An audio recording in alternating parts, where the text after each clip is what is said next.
Right. Awesome. All right. Okay, so the basic point, well, we all might have a different point in us meeting today, but this actually started with Tia and I last week. Tia and I have had very candid conversations for a long time. Wouldn't you say, Tia? Yeah. We love to hash it out. We love to talk these things through. I love her perspective, and I think she tolerates mine, which I appreciate. She wanted to talk, and then I've been dialoguing with Zachary, and then we just said, hey, let's just do this. And so I think you extended an invitation to Tabitha, Cody, and Candace, which is awesome. So thank you for doing that, Zach. And we talked about we may be doing different things like this. I enjoy hashing things out. I enjoy conversation, and I enjoy dialogue. I think it's absolutely critical that people have honest conversations. Candace, I think I read in one of your posts, you talked about people being uncomfortable. I absolutely agree. I know I've been made to feel uncomfortable a lot recently. Well, actually being an adult, I just feel like I've the last 20 years has been a lot of uncomfortable times, a lot of growing. So anyways, my plan is to do more listening than talking, and just to help facilitate just what we're doing. I sent you guys some basic questions. We don't have to stick to those, obviously, but they're just meant to allow us to have honest dialogue. I'm free for quite a long time. It sounds like Zach and Tia said that they were too. But again, if you've got to jump off, then that's fine. So let's start with the hot topic, what's going on in our country today. Lots of protests, a lot of peaceful demonstrations, but also some violent ones that were really set off specifically for what happened the Tuesday before last with the murder of George Floyd. So why don't we start there? All of you just tell us from your own perspective, when you heard the news, when you saw the video, what were you feeling? What did you think? And if you want to go ahead and give input on how people have responded, that would be great too. Zach, why don't you start us off? I mean, I think, like most people, when we saw it, it was shocking, see somebody with their neck on with their knee on somebody's neck for that amount of time, and people, there just trying to get him, convince the cops to let him go, or to show some sense of humanity about it. And, to hear him call out, and I think a lot of people, especially the mothers, to hear him call out for his mom, a grown man, you think about who's there to protect you and who you always view as a protector. And when you're in a selfless situation where you can't even, get up, or you can't even get a person off your neck, it's pretty devastating. So initially it was just something that just alarmed me like everybody else. And then, wondering, a lot of times when stuff like that happens, you wonder what's going to happen. And you think about things, scenarios, if he hadn't have died, or if it hadn't have been recorded, how this would have been a lot different, and this would have been something that nobody would have known about, and it would have been an incident that just would have been gone by the wayside. So those are just some of the things that come over your mind, initially. But Go ahead. I'm going around my screen. Next on my screen is Candace. I will say I have not and will not watch the video, simply because I refuse to subject myself to more trauma. It's been enough. I will also say that I think it's important for us to realize that these protests are not in response specifically to what happened to him, but to what continues to happen and has always been happening. And what the world is witnessing is just people of all races, honestly, who were just fed up with it and are tired. And it kind of reminds me, and maybe my situation is a bit different because my family's from Mississippi. So I've dealt with all of this stuff since I was a young child. And it reminds me of a conversation that my great grandfather had, because where my family lives, the Klan was very active and still. And I think what we're seeing is to me is reminiscent of what he said to them when they showed up, is I might not get all of you, but who wants to die tonight? Because he was tired of his family being persecuted and harassed and run off, and he was done. And he was willing to die in that fight because he was done. And I think that's what we're witnessing. Unfortunately, we have some ignorant folks who are sullying what this whole movement is about. And I will say those are folks of broad races, and even some who are supposed to be protecting and serving. So it's important to note that, but again, to focus more on what the whole point of this all is. But I appreciate the conversations that have come about. Like even the president of my company and I had a long conversation yesterday because he hosted a national call. And after that national call, he ended up reaching out to me based on some of my feedback. And we spoke for a while, and he wants to continue not just the conversation, but the action. And I appreciate that. My concern at this point is this another moment, or is this finally a movement? Because we continue to see moments, we continue to see marches, we continue to see arrests, and we continue to see people go unpunished. And then there's the next hashtag and the next body. And I've just, quite frankly, I've had enough. I've had enough because I have 4 young Black boys. I have a Black brother. I have a Black father. And then there's me. I've been through it myself. And for those of you who know me, you know that I lead a clean life. Like, you have no reason to ever pull me out of my vehicle. Never. You have no reason to yell at me and curse at me and be clear done at me. You would never have a reason to do that with me. And yet that's what I've experienced. So again, is it a moment? Is it a movement? I don't know. I'm kind of afraid to even get my hopes up, but I am to the point where I'm tired. I'm sick of it. So that's all I got. But I appreciate the conversations. Thank you for hosting this. Yeah. And there's well, yeah, I don't need to say anything because there's a lot I want to say, but next up on the screen that I see is Tia. I'm going counterclockwise like this. So Tia, go ahead. I mean, I share the same sentiments as Candace and Zach. I think my initial reaction was like, I felt a lot of hurt, a lot of sadness for the family of George Floyd, but also just that community, and how like, because through media, you can kind of reach a way wider range of people. And so like just feeling the hurt and the pain of all people all over.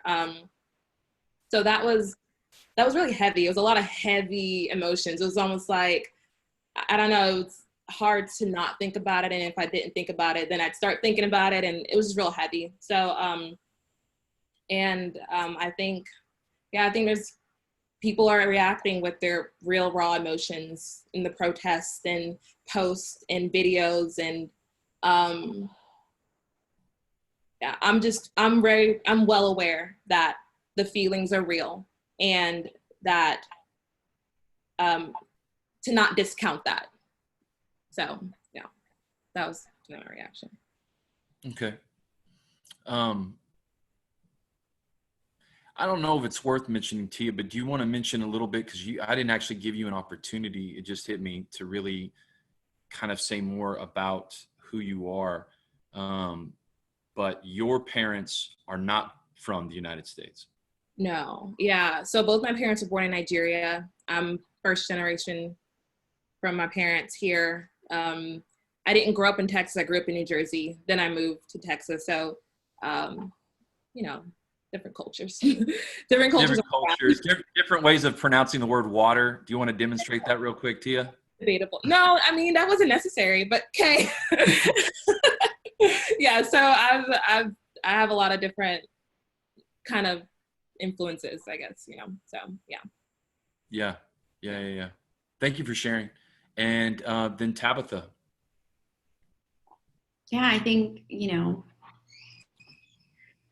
it was a human life, and that's what it was. It was a human life that so many have watched, like, in a moment was gone. And I think for me, it hurts my mama heart, just like Zach was saying. As a white woman, I'm ashamed and sad and angry and tired too. Tired, like Candace said, is it a movement or is it a moment? I wish I had an answer. I wish that I could magically say it's going to be okay. And sadly, it hasn't been over and over again. And it's time. It's infuriating. And I just, the words, because I don't fully understand it. I've never had to deal like Black people have, and still I know how it hurts, so I can't imagine. And again, guys, if there's some other direction you guys want to go, please chime in. I'm just trying to make sure that we're all discussing and having, frankly, an opportunity for very candid conversation. So Tabitha, you said something that is, I find curious.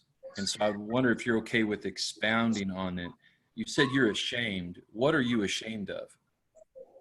Oh, I'm unbelievable that we have allowed this, and I say we as white people, to go on this long, to continue to happen, make it a movement, a moment and a movement. It's happened too many times. So does that imply, are you implying that for this to be more of a movement instead of a moment, you feel, at least for yourself, and perhaps you've mentioned white people in a more broad context. Do you believe for this movement to be successful that it's going to take you and others that are part of the white community? I by the way, hate that term, but I'm trying to use a term that's has some purpose here so that we can have a discussion. But do you think it's incumbent upon the white community to make it a movement instead of a moment? I think, yeah, absolutely. Until everybody is as furious, right, as the Black community is now, then absolutely. And I think the ashamed part is that there is still so much You're cutting out just denial happening. You're cutting out just a little bit. I don't know if that's me or is she cutting out for anybody? Yeah, I hear else? it's sometimes it's like you're in a tunnel or something. Is like that that. better? Okay, I was making sure that it wasn't just me. Yeah. I'm sorry, Tabitha. You may have to turn down the volume just a little bit. That may be what it is. I don't know. I'm sorry, Tabitha. Please continue. Can you guys hear me? Yeah. Yes, ma'am. I think the ashamed part is that it lends that there is so much denial in the white that systemic racism is a thing. There is almost confrontational denial, which is ludicrous. And I think that even well-intentioned white people who want to help and who have good hearts still recognize how systemic racism works. And it makes me ashamed. Are you ashamed because of your own failures, or are you ashamed because people that look like you have failed? Both. Okay. Absolutely both. Okay. Would anybody else like to respond before we move on? Kind of is just to her concept of both personally feeling ashamed of, and I'm not putting words in anybody's mouth. So Tabitha, if I misphrase it, please jump in. but feeling like that she personally has not done enough, and that the community that looks like her, the white community, has not done enough. And for that reason, she feels ashamed on both accounts. How does that hit any of the rest of you? So I look at it like this. Chris Rock said something a long time ago while he was on stage, and he was making, a joke about something, but it's kind of true. He said slavery didn't end because black people got better. He said slavery ended because white people got better.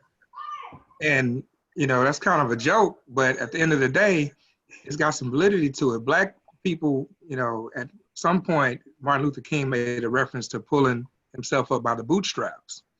And it's very insensitive to tell a person who doesn't own boots to pull themselves up by the bootstraps. So that's kind of the parable, the analogy that he was making. So when it comes down to it, a lot of times we're trying to fight an enemy that nobody recognizes exists. And when I say that, the systemic racism that is present now is something that some people, not all, some people choose not to acknowledge. And so if it's not a problem, it's not something that people are going to be trying to solve. So, people like Tabitha, that empathize with the plight of what we're going through a lot of times and feeling that systemic racism, or feeling that knee on your neck, that's kind of one of those things that I feel like it's incumbent upon the white people that do recognize that there is systemic racism, that is something that they have the power sometimes that we don't have to do, and to raise their voice. And a lot of times it's not just the white community, so to speak.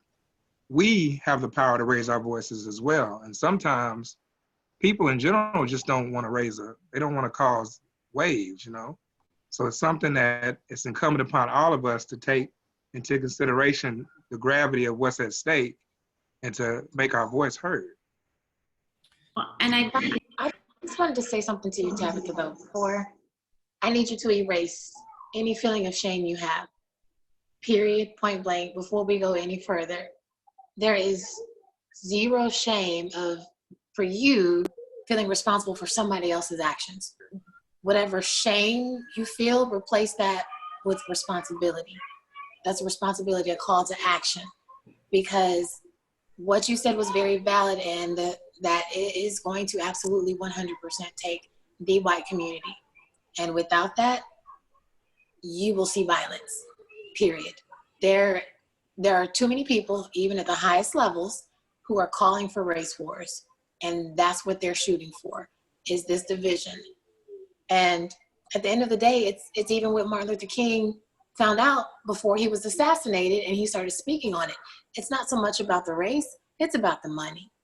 And race is just the easiest way to divide people, because as long as you have somebody that you can look down upon, then you're not so concerned about your current state, and you're more accepting of people with more money taking advantage of you, because then you're still better than this person over here. And I had a friend, still, it's one of my best friends. She is a white woman from Baton Rouge, Louisiana, super racist area, I will say. And she had 11 brothers and sisters, a mom with schizophrenia, and a dad who was a raging alcoholic. And she said everybody looked down on them because they were poor white, and I hate when she uses this term, but this is what they called them. They called them white trash. And she said, but we always knew the one thing we had going for us was we weren't black. So that is what's going on in this world. And it's just, since the beginning of time, the devil's greatest tool has been racism. The second greatest tool has been complacency. And that's why this continues to go on, is because if it doesn't affect me, if I don't see it, then I can negate it. I can try to disqualify it, and it doesn't really exist. And so the challenge that I gave to all of my coworkers who were on this phone call was, you ask what can be done, what should you do? Ask yourself what you would do if that was your brother or your child. What would you do if your child was playing in a park and within 3.5 seconds of arriving, the police gunned him down in that park? What would you do? If your husband was minding his business outside of a convenience store and was choked to death by a police officer, he wasn't armed, He wasn't doing anything wrong. He had permission from the store owner to be there. And the police officer choked him to death. What would you do? What would you do after that police officer got off free? Like, your child is walking to the convenience store and somebody just completely follows him. Stranger that he does not know follows him, starts to fight him. And when he defends himself, he's gunned down. And you not only watch that person walk away free, you watch him sell the gun that he gunned him down with and continue to get in trouble all across America. What would you do? Because the reality is, groups of armed white protesters have stormed the state capitals with military-grade weapons over face masks. So I can only guess what they would have done if somebody had gunned down their precious child in the middle of a park and got no type of punishment for it.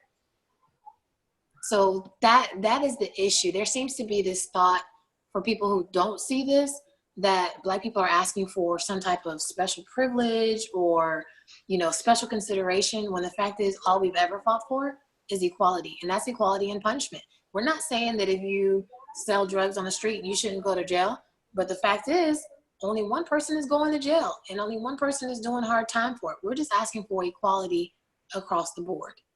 Right. And it's not happening. But for you to feel ashamed for that, no, just feel the responsibility, that call to action, like Zach said. That's what it is. There's a feeling of a shame that I said that this happened, but again, what am I going to do with it? And I think no, I need you to stop with that. I think that's it. Shame is from the devil, sister. You have no shame.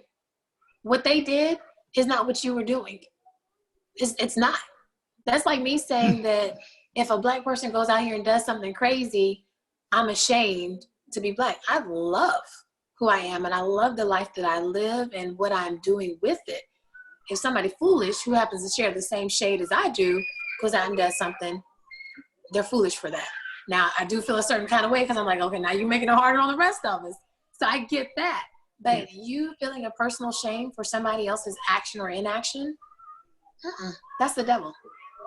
I think she makes a good point talking about, turning shame into responsibility. A lot of times, if you don't like something about yourself, you change it. If you're not smart, you go to school. If you want to do better, to know better is to do better, right? So I mean, she turned that shame into responsibility. There is a huge onus on the white community to change that shame or sadness, and it's a call to action, right? What are we going to do with that? And I do think that there is a larger responsibility on the white community to amplify Black voices. It is time for us to listen better. It is time to help get your message across. It's time to be that advocate that you guys need and help push the agenda of equality. I appreciate that. Thank you. And just know that it's our message. It's not, mine and Zach's and Tia's. It's mine, Zach's, Tia's, Tabitha's, Craig's. It's our message as children of God and children on this earth who want the right thing. There's no Black agenda and white agenda. It's a people's agenda. But specifically what's happening right now is you're seeing an attack on this particular community. So it's not a Black agenda. It's a people's agenda for the Black community, because this is who's being attacked right now. The same way the roles were reversed, it would still be my agenda as a shared community, but it's for the white community who's being attacked. You know what I mean?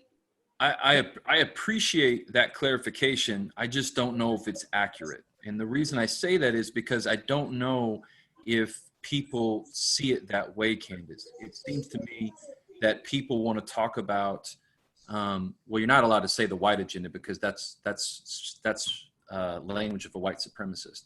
But if you say the Latino agenda, if you say the Asian agenda, or what the civil rights movement's been preempted by what I would consider other agendas like the LGBTQ agenda and we make this into these different groups. And I don't think that many people see it as our agenda as a human race or as a group of people. I want to be very clear. I don't disagree with you, Candace. I think fundamental, basic human dignity and quality is something that you said child of God. I'm not going to presume to know everybody's faith, but I know many of you do claim to be Christians. And so, they talk about blood being thicker than water. The spirit is thicker than both. And so the unity that we have in that relationship with God is vital. And because of that, I agree with you, Candace. But I guess my pushback is, I don't know how many people see it the way that you see it. But I guess my ask then is, how does that affect our conversation? Because we really have to look at this from the bigger picture and ask, why does it not appear like that?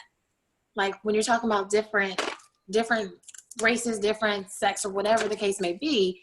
I mean, number one, you did say something about not being able to say the white agenda. And I'll push back on that, because that's the overarching agenda. Let's be clear. That is the American agenda. That is the reason. Well, hold on real quick. I'm going to let you finish, but I'm as long as you let me clarify what I meant by that. But please go ahead. I'm just saying, because, and you correct me if I'm wrong, but it feels like you're saying that you're not allowed to have an opinion as a white person, and you're not allowed to speak as far as, what white people are saying or how white people are feeling, because you're not allowed to have feelings in the midst of all of this. Everybody else's feelings and agendas or whatever trumps. And honestly, I can see how some white people feel that way, because you feel like your feelings are completely disregarded.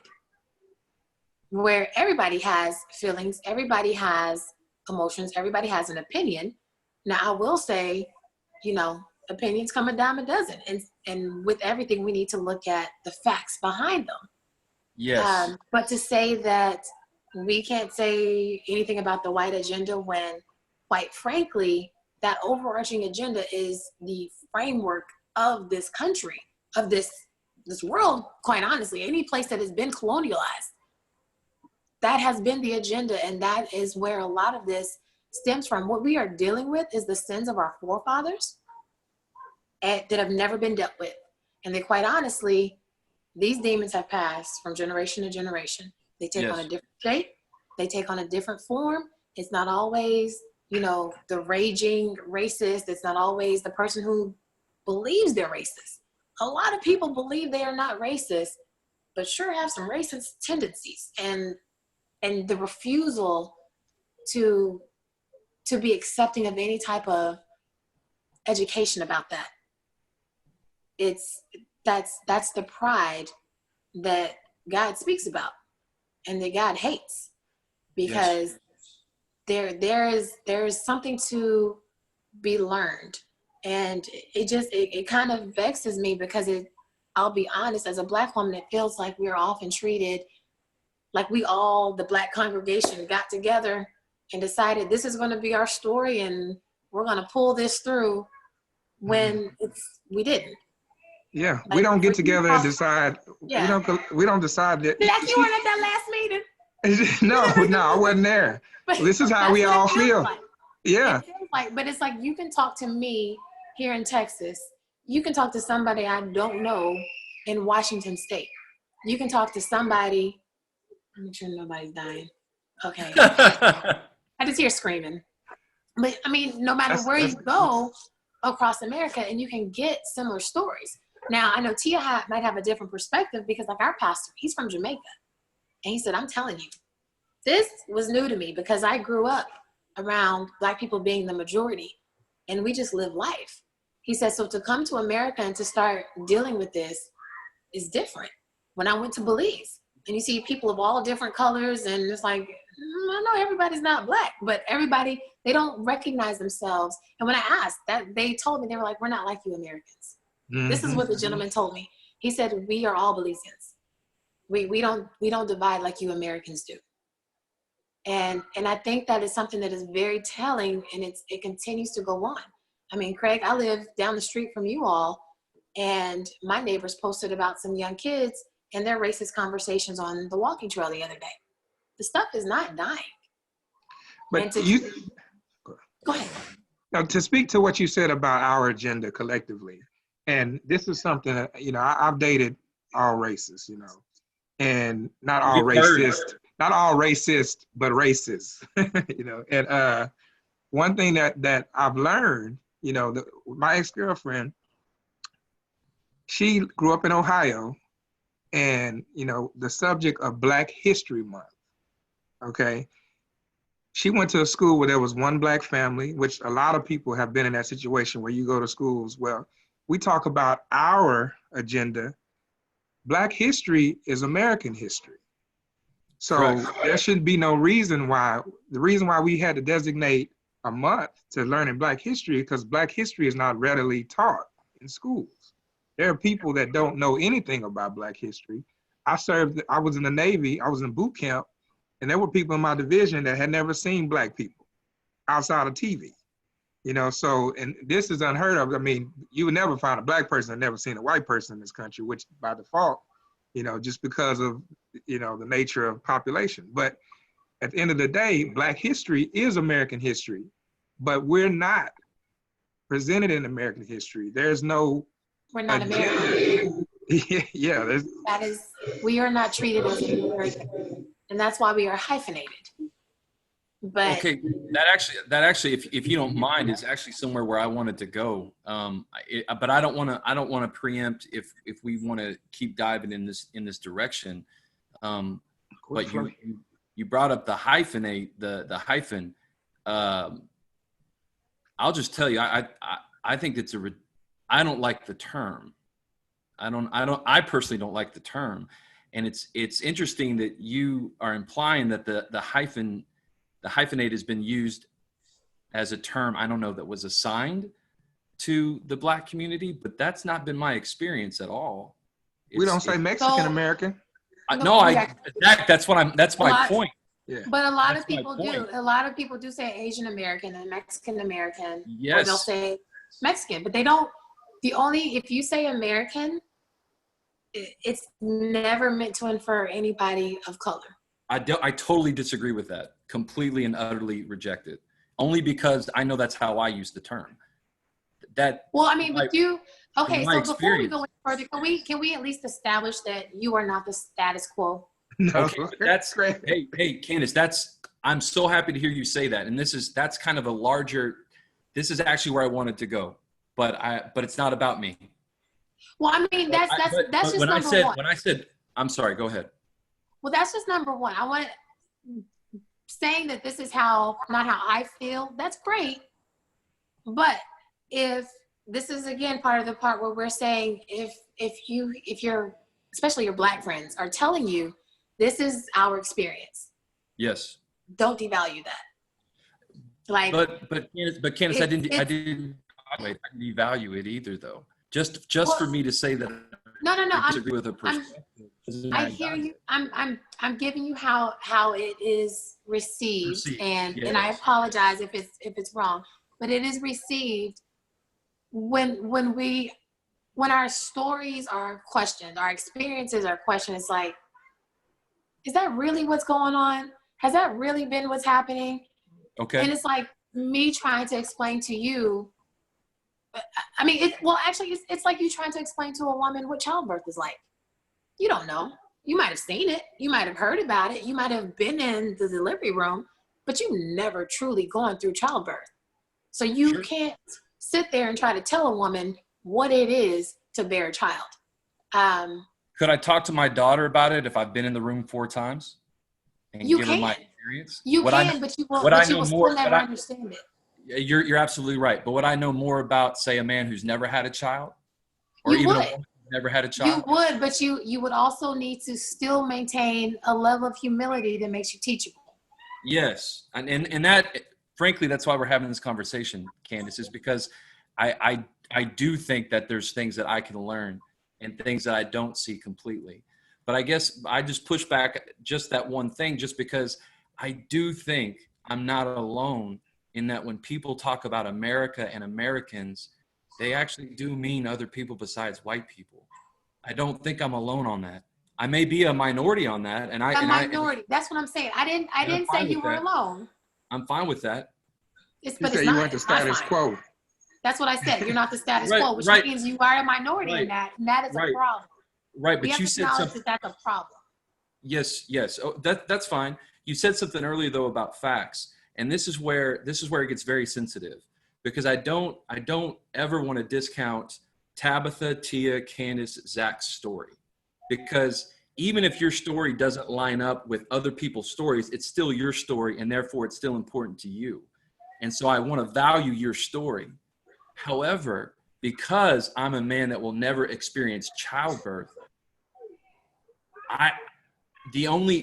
does that mean that I can never have a discussion with my wife about it? No.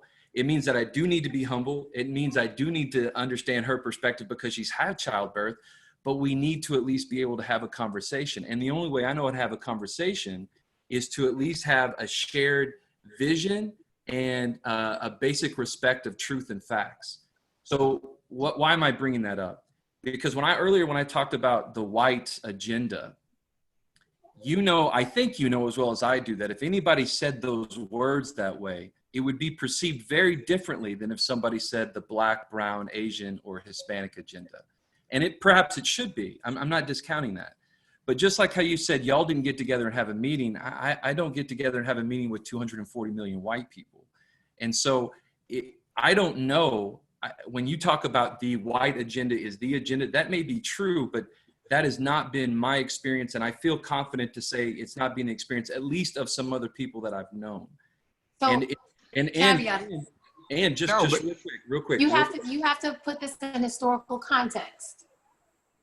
So white people actually did get together and have a meeting. Was I there?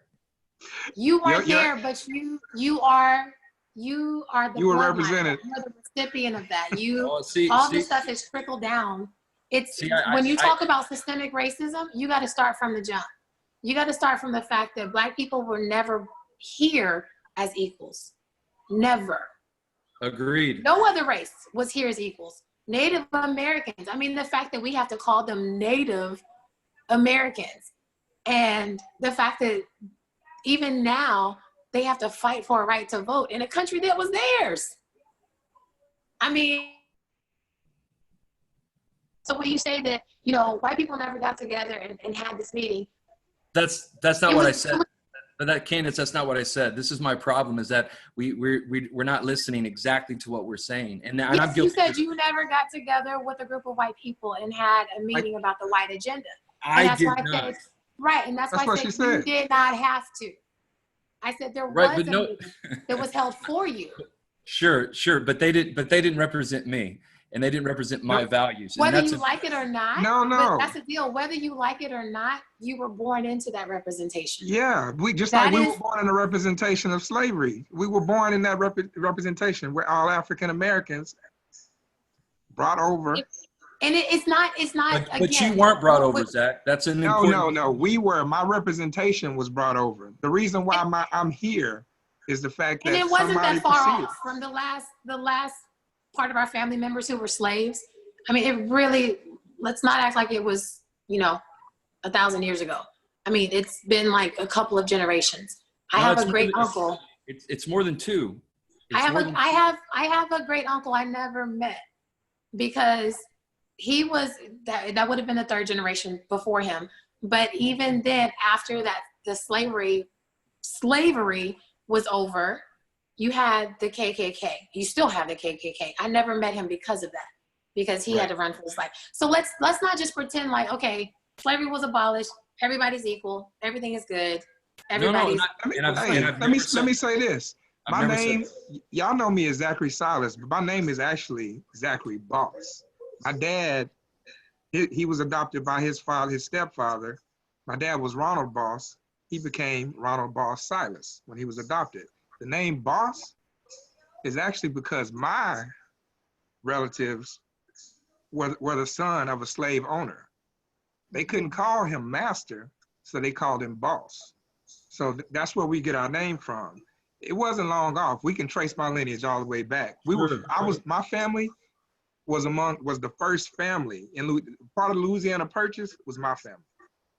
We can trace it back. It's not long ago, but well, I'm not suggesting what I've told people, and I think Tia, and I feel like Tia hasn't jumped in here enough, and I apologize for that, Tia. But I think Tia has heard me say that I understand. I feel like I can't even say that word. That I acknowledge that if you have 250 years of racism followed by 100 years of Jim Crow, and it's only been 50 years since the Civil Rights Act, it makes sense that there's lingering terrible effects of generations of suppression. I acknowledge that. I believe it's still the case. My only attempt, and I have failed miserably, is that I don't want to look. I think there is a problem with associating people into these different categories and groups that they don't necessarily themselves easily belong. And the reason I say that is because I think it should be acknowledged that there are white people that don't fit easily into the white box, just like there are black people that don't fit into the boxes that you want to assign them to, and all the way down the line. And they may not represent a majority of their group, and that's fine, but they're still there. The black people is not a monolith. The 42 million black people in the United States don't all think and act the same. The 240 white people in the United States don't all act and think the same. We all have high blood pressure and sickle cell. That's actually not true, though, Zach. No, I'm not saying we all, but when you look at the breakdown of the race, why do you think that African Americans why do you think we have disparities when it comes to our health? Right. No, there's truth in that claim. I'm not, again, though, but I'm talking about of the thought, of the mind, and of the heart. That's what I'm talking about. It's one and the same, I think sure. Okay, let's go with that. I think it's wrong for me to not, if I didn't acknowledge what you've been saying, I do. I just don't think it's healthy for me to look at you, Zach, and believe that, okay, because he's a black male in the United States, A, B, C, D, E apply to him. I don't know if that's healthy. Am I wrong on that? Tia, what do you think? No, I see what you're saying, because I think you're also saying that the reverse also applies, where to subscribe a list of things to you or to you, Tabitha, because you're both white, isn't always necessarily the best thing, and I don't think it may help resolutions, right? Because for anybody, right? For anybody is what I'm trying to say. For anybody. Yeah. Tabitha, I'm sorry. Go ahead, Tia. Please continue. No. Go ahead, Tabitha. I was just going to say, so I understand, I think, where you're coming from, that you don't have the same heart and the same mind as was before, right? I think all of our generations, the next generation, they're going to move further away from that heart and mind that, caused so much systemic racism at the beginning. I hope that we continue to move away from that generationally. However, you have to say that because I am white, automatically A, B, C, D, and E apply. You have to, because I have. Sorry, I don't. I can't accept that. But you have to. You have to recognize that white people have privilege where black people don't, and it's not right. Let's call that A. Let's call that A. But it's not just A, because that's an umbrella, right? Privilege is this umbrella that gives me a better chance of buying a house. It gives me a lesser chance of going to jail. It gives me a lesser chance of being pulled over. It gives me more and less in so many aspects of life simply because. So you have to acknowledge that because I am white, A, B, C, D, and E apply. I'm sorry, I don't. What I have to do is acknowledge the facts. And if the facts are, as you say, then I absolutely agree with you. Absolutely.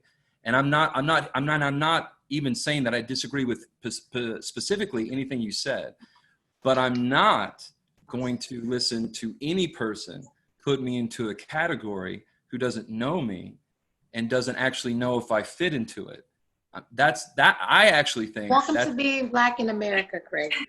that's but fine. you can't go. It's not good. Let's It's not be right. clear. It's not right either way, Candace. It's yeah, not, but it's a reality. It's not, but it is reality. And the thing is, if you are going to acknowledge the facts to what Tabitha is saying, I think a lot of our white brothers and sisters misconstrue this and feel like when somebody is saying white privilege, we're saying that you were born with a silver spoon simply because you were born with white skin.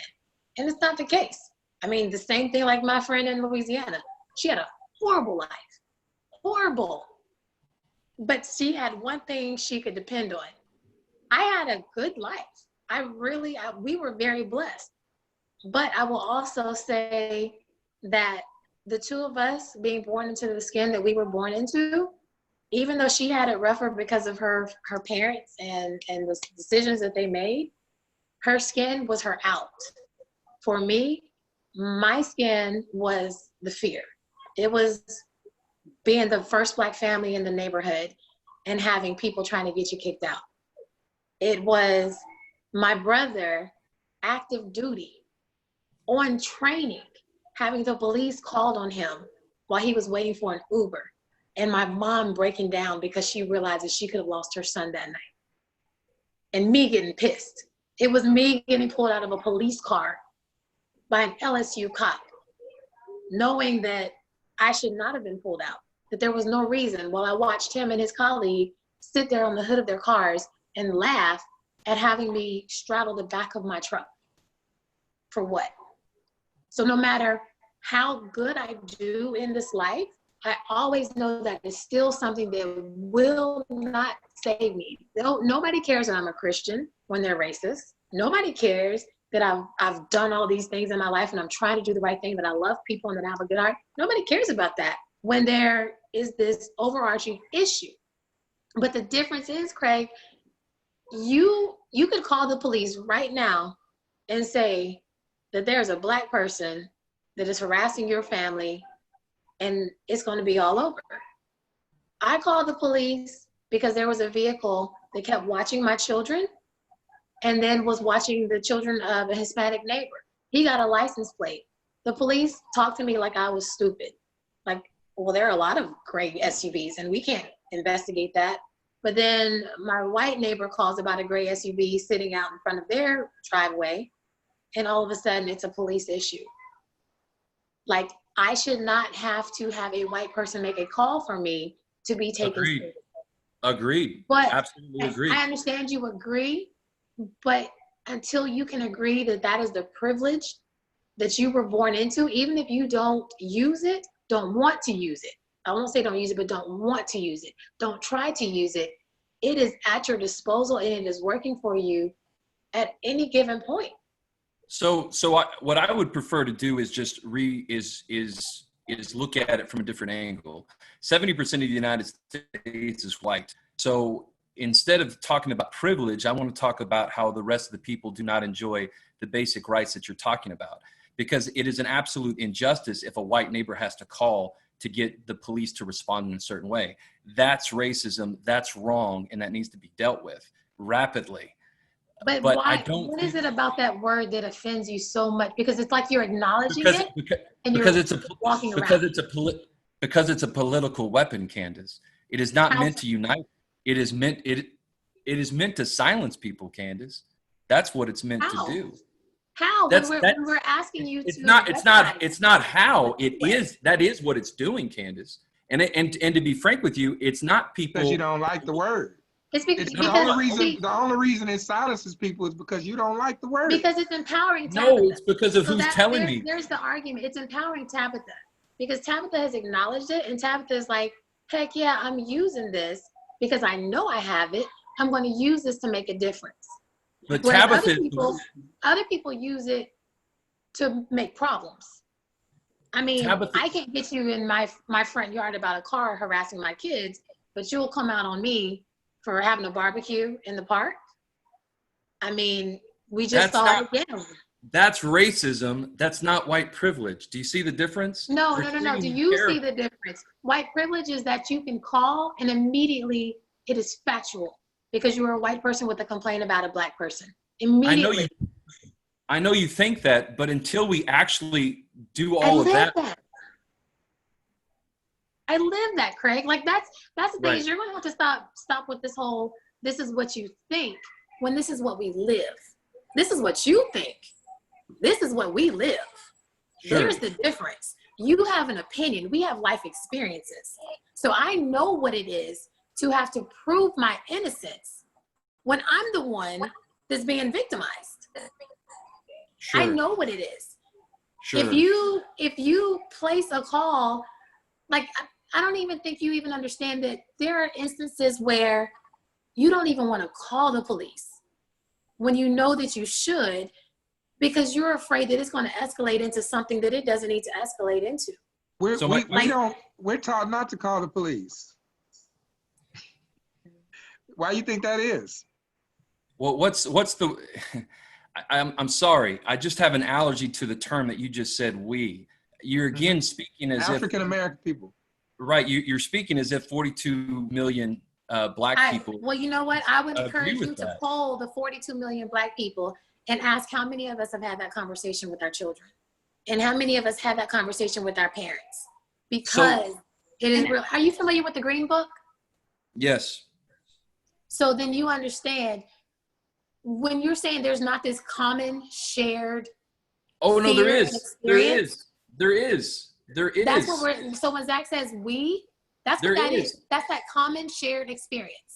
That's why the Green Book came to be, is because we understand that this is the way it is, and we have to look out to protect ourselves. That's what that is. That it's just taken a different form in 2020. Have you ever been taught? I'm just okay. There's some things that I know that have been passed down in the black community, and I know we don't want to acknowledge that there's a black community, but they're just. I mean, just humor me here. I have no problem acknowledging it. I have no problem acknowledging it, Zach. As long as we acknowledge along the way that 42 million black people don't all think the same. That's all I want you to. No, they don't. But there are a large amount of the 42 million that represent the status quo. That's fine. That's fine. I agree. So my thing is this: we get so bogged down into how to do something or semantics that the whole nuance of racism, everything gets lost in the translation. If you have a person who's kneeling for police brutality, you get caught up on the kneel. Well, the damage was done when everybody started focusing on the kneeling. Mm-hmm. We get a person that had his knee sitting on his neck, and now we get lost in the translation because everybody's talking about the riots and protests. But in reality, that's just a smokescreen. At the end of the day, everybody knows the true issue. The fact that when you get murdered, here's the hard part for the community as well, is that if a black person gets murdered, every single thing that person could have done wrong from the time he was born till the time he was murdered is brought out as justification for why this person, I mean, look, he wasn't drawing in the lines when he was 3 years old. We all knew he was headed for death. Like, come on. But then when a white person murders somebody, I mean, look at all the good stuff we never would have assumed this. It was such a good family. Nobody does all of that. Let's go feed Dylan Roof on his way to the jail. Right. Even when you find that, okay, yes, he was raised in straight racism and hatred, then he's still the victim of that. But nobody is saying that this black child who was gunned down was the victim of being raised in gang violence and, exactly. Stuff that is generational and it's systemic, because there's so many things it's frustrating because I feel like a lot of people act like black people have just sat here for centuries and haven't tried to do anything. Black people created wealthy communities. They were wealthier than the white communities around them. They were destroyed time and time again across this nation. And why were they destroyed, Candace? Because they were black. There was a bombing in the 80s in Philly. Who learned about that in school? Where they bombed an entire black community in the 80s. So this is not stuff that was 100, 200 years ago. This stuff is still going on. What you saw with George Floyd was a modern day lynching. And that's why it scares me that I wonder, is this a moment or a movement? Because what is it about this particular one that all of a sudden has elicited such reaction? Because why didn't you get that reaction when Trayvon was murdered, hunted down and murdered? Why didn't you get that reaction when the Gina 6? Because I went to the Gina 6 protest and I was called everything but a child of God for coming down there. Do y'all even know Kendrick Johnson? Does that name ring a bell?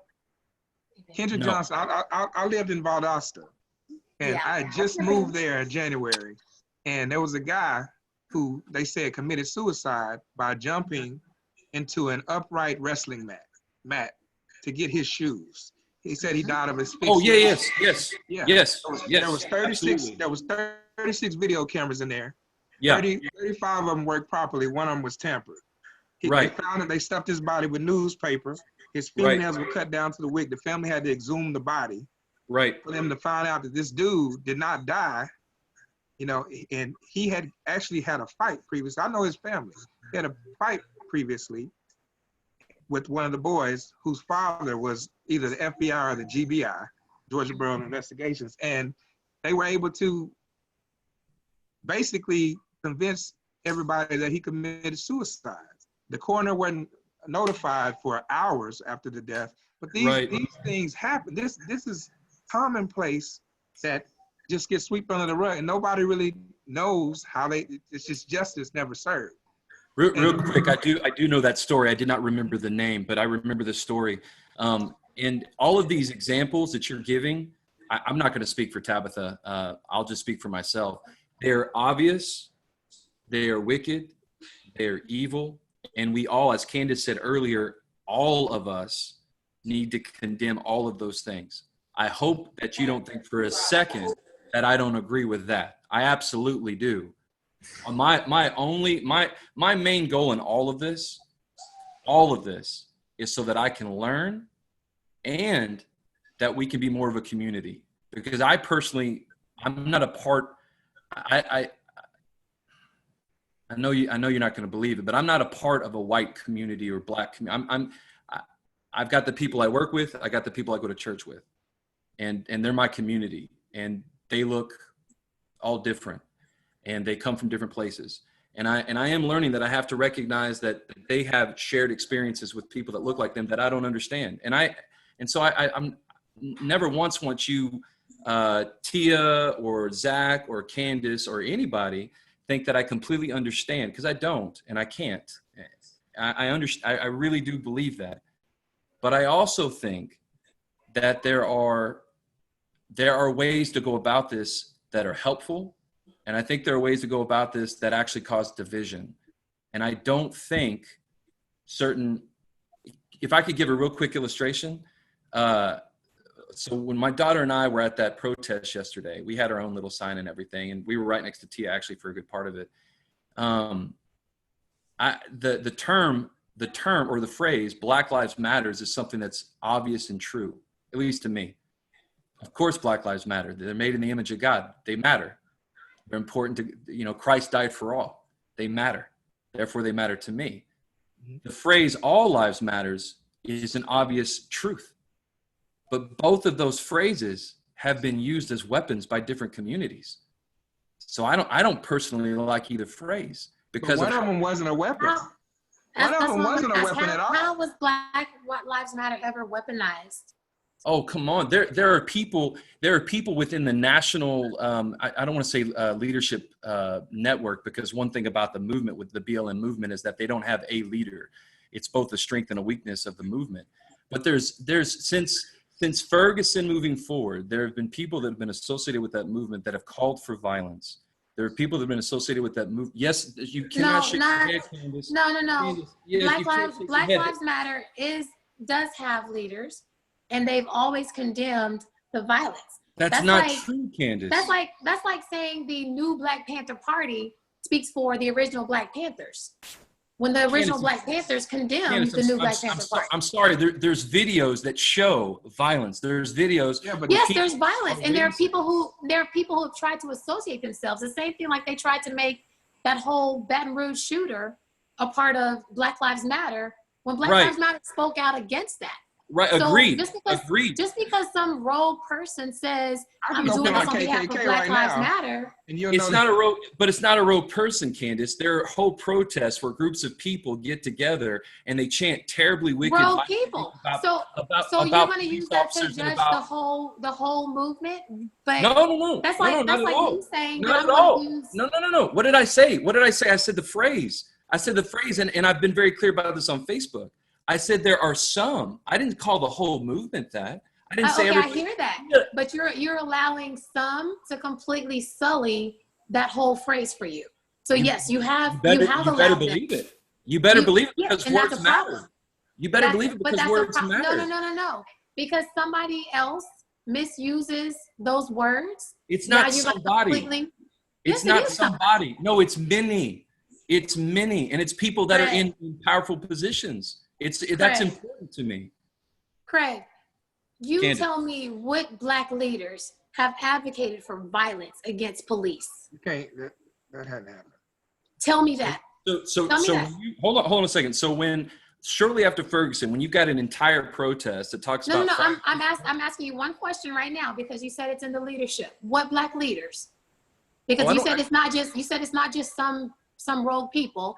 It's the leadership. So what Black leaders have spoken out and said we need violence against the police? I don't have names for you. Here's what I'm talking about. I didn't say people that are leading some movement from. I'm talking about people during protests, leading protests, people with bullhorns. You have white people in these protests now who are causing Greg. issues. Yes, I Greg. totally That's agree. Candace, that's you what I'm just saying. assumed- No, Candace, no, you just because you're assumed that telling. If I start an organization right now, okay, we'll call it craigsfriends.com, whatever you want to call it. And ain't we gonna be have- many people on that organization, bro. Whatever, no, man.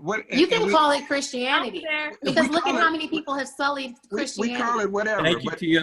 we can call it whatever we want to. But at the end of the day, if we have a mission statement and we were designed to do something that was for good, and then another group of people that want to declare they're part of my group, and you have the media there showing them to diminish the value of the group that I started, that's what you're talking about. You basically took, Black Lives Matter was formed after the verdict in the Trayvon Martin case. Yeah. Okay, you saw people saying Black Lives Matter because it's a catchy statement, because it shows what's going on in the Black community. So at the end of the day, that's why it was formed. But there were groups of people, yes, that were violent, that had nothing to do with the Black Lives Matter movement, had nothing to do with Incorrect, Zach. the Incorrect, Zach. organization. No, I'm sorry. No, I'm sorry. it's not. So are you going to sit So here you and tell tell me me- that every rogue pastor deserves to have an influence on how people perceive Christianity? You have a lot of people who don't go to church now because they've been hurt by Yes. somebody who claimed Christianity but did Right. not know Christ. You That's can right. claim Black Lives Matter and not know the movement.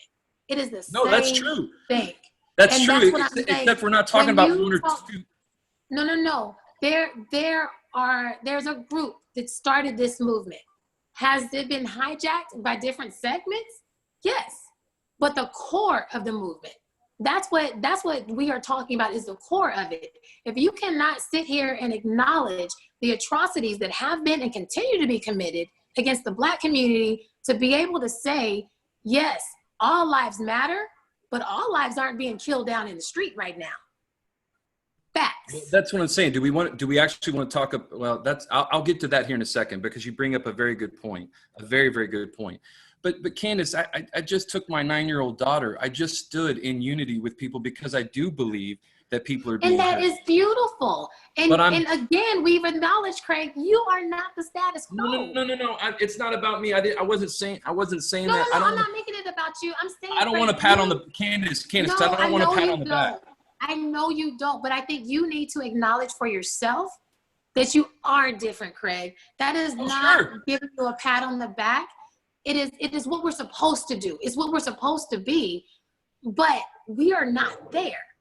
And I think you giving the benefit of doubt to so many people, it only serves you. Tia, Tia, did I tell you that your sign was wrong yesterday? No. No, I marched right next with you and took a picture and posted your sign. Correct? Yeah. Granted, that wasn't my sign. That was my sister's. My sign. Sorry, your sister's sign. My apologies. My apologies. No, but no, yeah, because it does. Because the sign that my sister had was Black Lives Matter and maybe something else. My sign was different. My sign was love your neighbor, and I had a Bible verse on there. So like, I also am not. I think, Craig, what you started to say was that those phrases and like Black Lives Matter, All Lives Matter, it can cause division, and Correct. people can get caught up in the phrases and in YouTube saying two different things, you know, instead of actually what Candace is saying, which is the actual mission behind Black Lives Matter. But not everyone follows that. And obviously people have their own agendas sometimes. People want to use it, but then promote something else, you know? So I think that, I don't know, I think it's getting a little convoluted but honestly, you guys are both kind of talking about the same elements, you know? So I don't want y'all to think you guys are not on different sides, right? We absolutely are. But I think here's my concern, because I had this conversation with another white gentleman who's a friend of a friend. And I don't know this man, but just conversing with him on Facebook, I can see he has genuinely a good heart. Like, his heart is in the right place. But he was saying the same thing as far as like, you know, because my friend had posted something about Martin Luther King being assassinated by white people. And he was like, well, that's just causing division.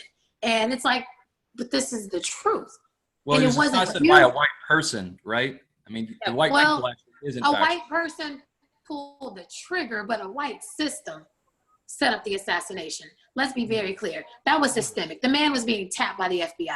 Sure. He was being tapped. He was targeted. Sure, but words are very important, Candace. They're very important. No. He was assassinated by a white man. That's what happened. No, he was attacked by a system. You can say he was attacked by a system. We agree. Okay, Jesus was betrayed by Judas, but it was a system behind Judas. It was a system. It wasn't Judas acting on his own. That's what I'm saying. Sure. It wasn't this shooter acting on his own. There is a system behind him. That is what I'm saying. And until we can acknowledge stuff like that and stop trying to say this is one lone crazy wolf, it wasn't. It was no, there is a system. And let's be honest, the same system that killed JFK. I was just thinking JFK. I'm like, that was a system. The same system that killed Lincoln. That was a system. Let's save those two examples for another time, because I don't want to get sidetracked on those specific things, because I think you're making a good point, and I think Tia she correctly was trying to assess what I was trying to say. And you are right. Just because people preempt a movement doesn't define the movement. You are absolutely correct with that. I had no problem showing up to that. And again, it's not about patting Craig on the back. I'm just trying to explain the process. I have no problem standing in unity when we talk about people in our society that are being targeted for racism, that are experiencing brutality, that are experiencing what we might call soft racism. You alluded to that earlier, all of these things. I have no problem acknowledging that. And I think and to be honest with you, Tia, I don't know, maybe you can tell me, there was 400 or 500 people there. It was pretty mixed. It looked pretty diverse to me. Garland is very diverse. It's just a diverse community. Yeah. A lot of the protests. Yeah, a lot of the protests have been, I mean, we've seen pictures where the front lines have been white brothers and sisters putting their bodies first. Because, right. But to be honest, we know that generally there's less of a chance of issues, although there's also, you look at the civil rights movement, a lot of white brothers and sisters died too, because as one white gentleman put it, the only thing worse than an in is an in lover. So there's also that mindset. But that's my whole thing though, Craig, is at the end of the day, if you can acknowledge the disparities and the things that are wrong, even if it's not what's in your heart, and you still cannot verbalize with confidence and without any type of feeling inside of you that's just dirty or wrong, that Black Lives Matter, that's a problem. Black Because lives I do matter, Candace. They do but matter. I can say without hesitation, I can go out to anybody and tell you white lives White matter. lives matter. When they're locking my brown brothers and sisters in cages, Hispanic lives matter. Mm-hmm. You know, when coronavirus hit and Trump called it the China virus, the Chinese virus, no, same thing. My coworker is Pakistani and Indian. Mm-hmm. Did she? I can't hear anything. We Can't can't hear you. Can't hear you, Candace. Your eyes are closed. Open your eyes, Candace. I'm here. All right, we You got still your audio, I hear me? think. I'm sorry. Go ahead. Well, no, I said my business partner. My partner is Indian and Pakistani, and I've had a white Yep. Sound like you. I'm so sorry, Candace. I think. Me. Yeah, we're having a hard time. We're having a hard time hearing it.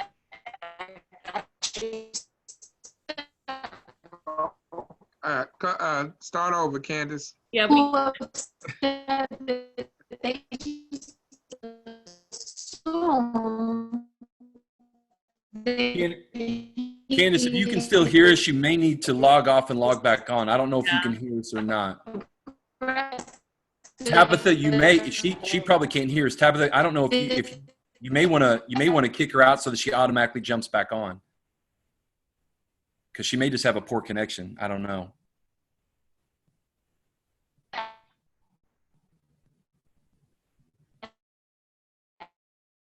Yeah, I don't Candace. think she can hear us either. I think it's just a really I'm gonna bad text connection. her. Yeah, I was about to say one of us needs to reach out to her and let her know. She giving the preamble to the Constitution right now.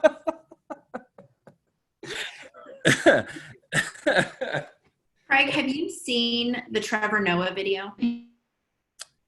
I've seen pieces of it. I'm not a big fan of Trevor Noah, so I didn't see very much of it. I would encourage you to watch it. Okay. I would challenge you to watch that and understand that the idea, and I hear you, right? Everybody's heart is their own. I love that is, you know, your idea of the path forward, that everybody should just, you know, do what's on your heart, do the right thing. It hasn't been what's happening. It's not what's happening. And I love the idea that that's what you hope for.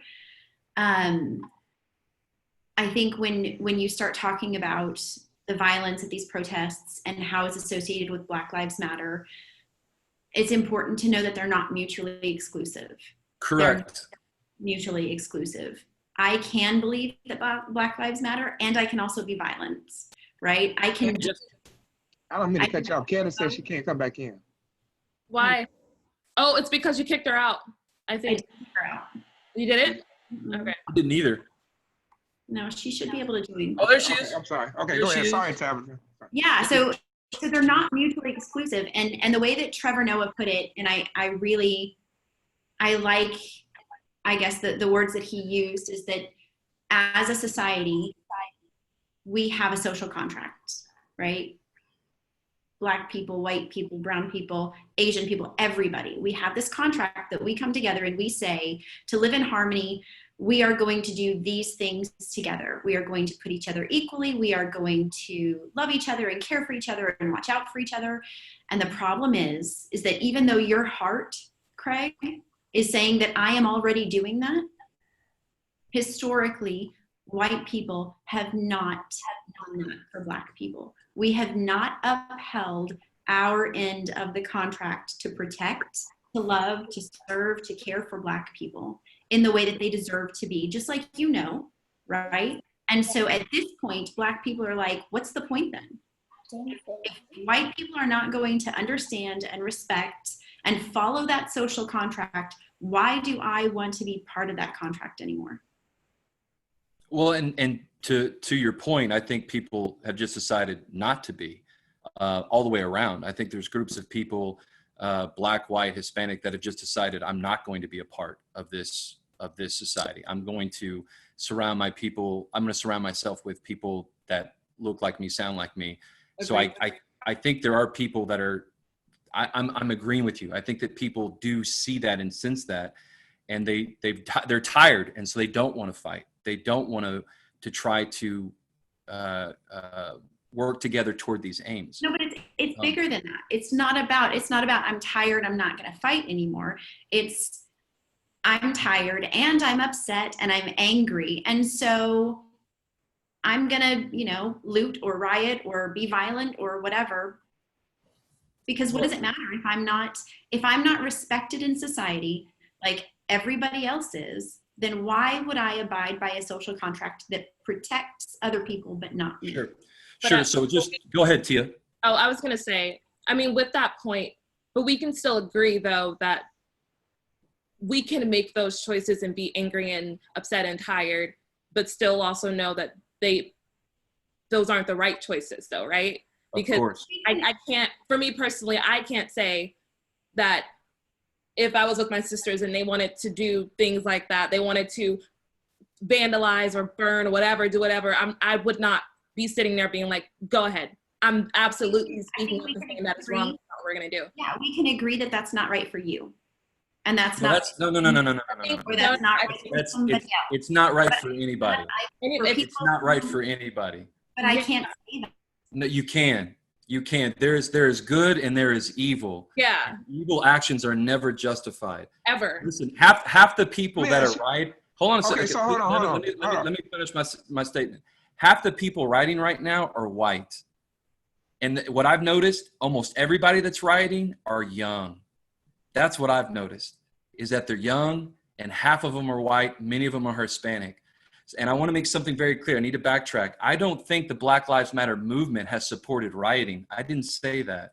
But there's been very aggressive and violent language. When you have an entire protest, this is one of the very first ones that ever had BLM support behind it. And you had a large group of people talking about just really ugly words for police officers, period.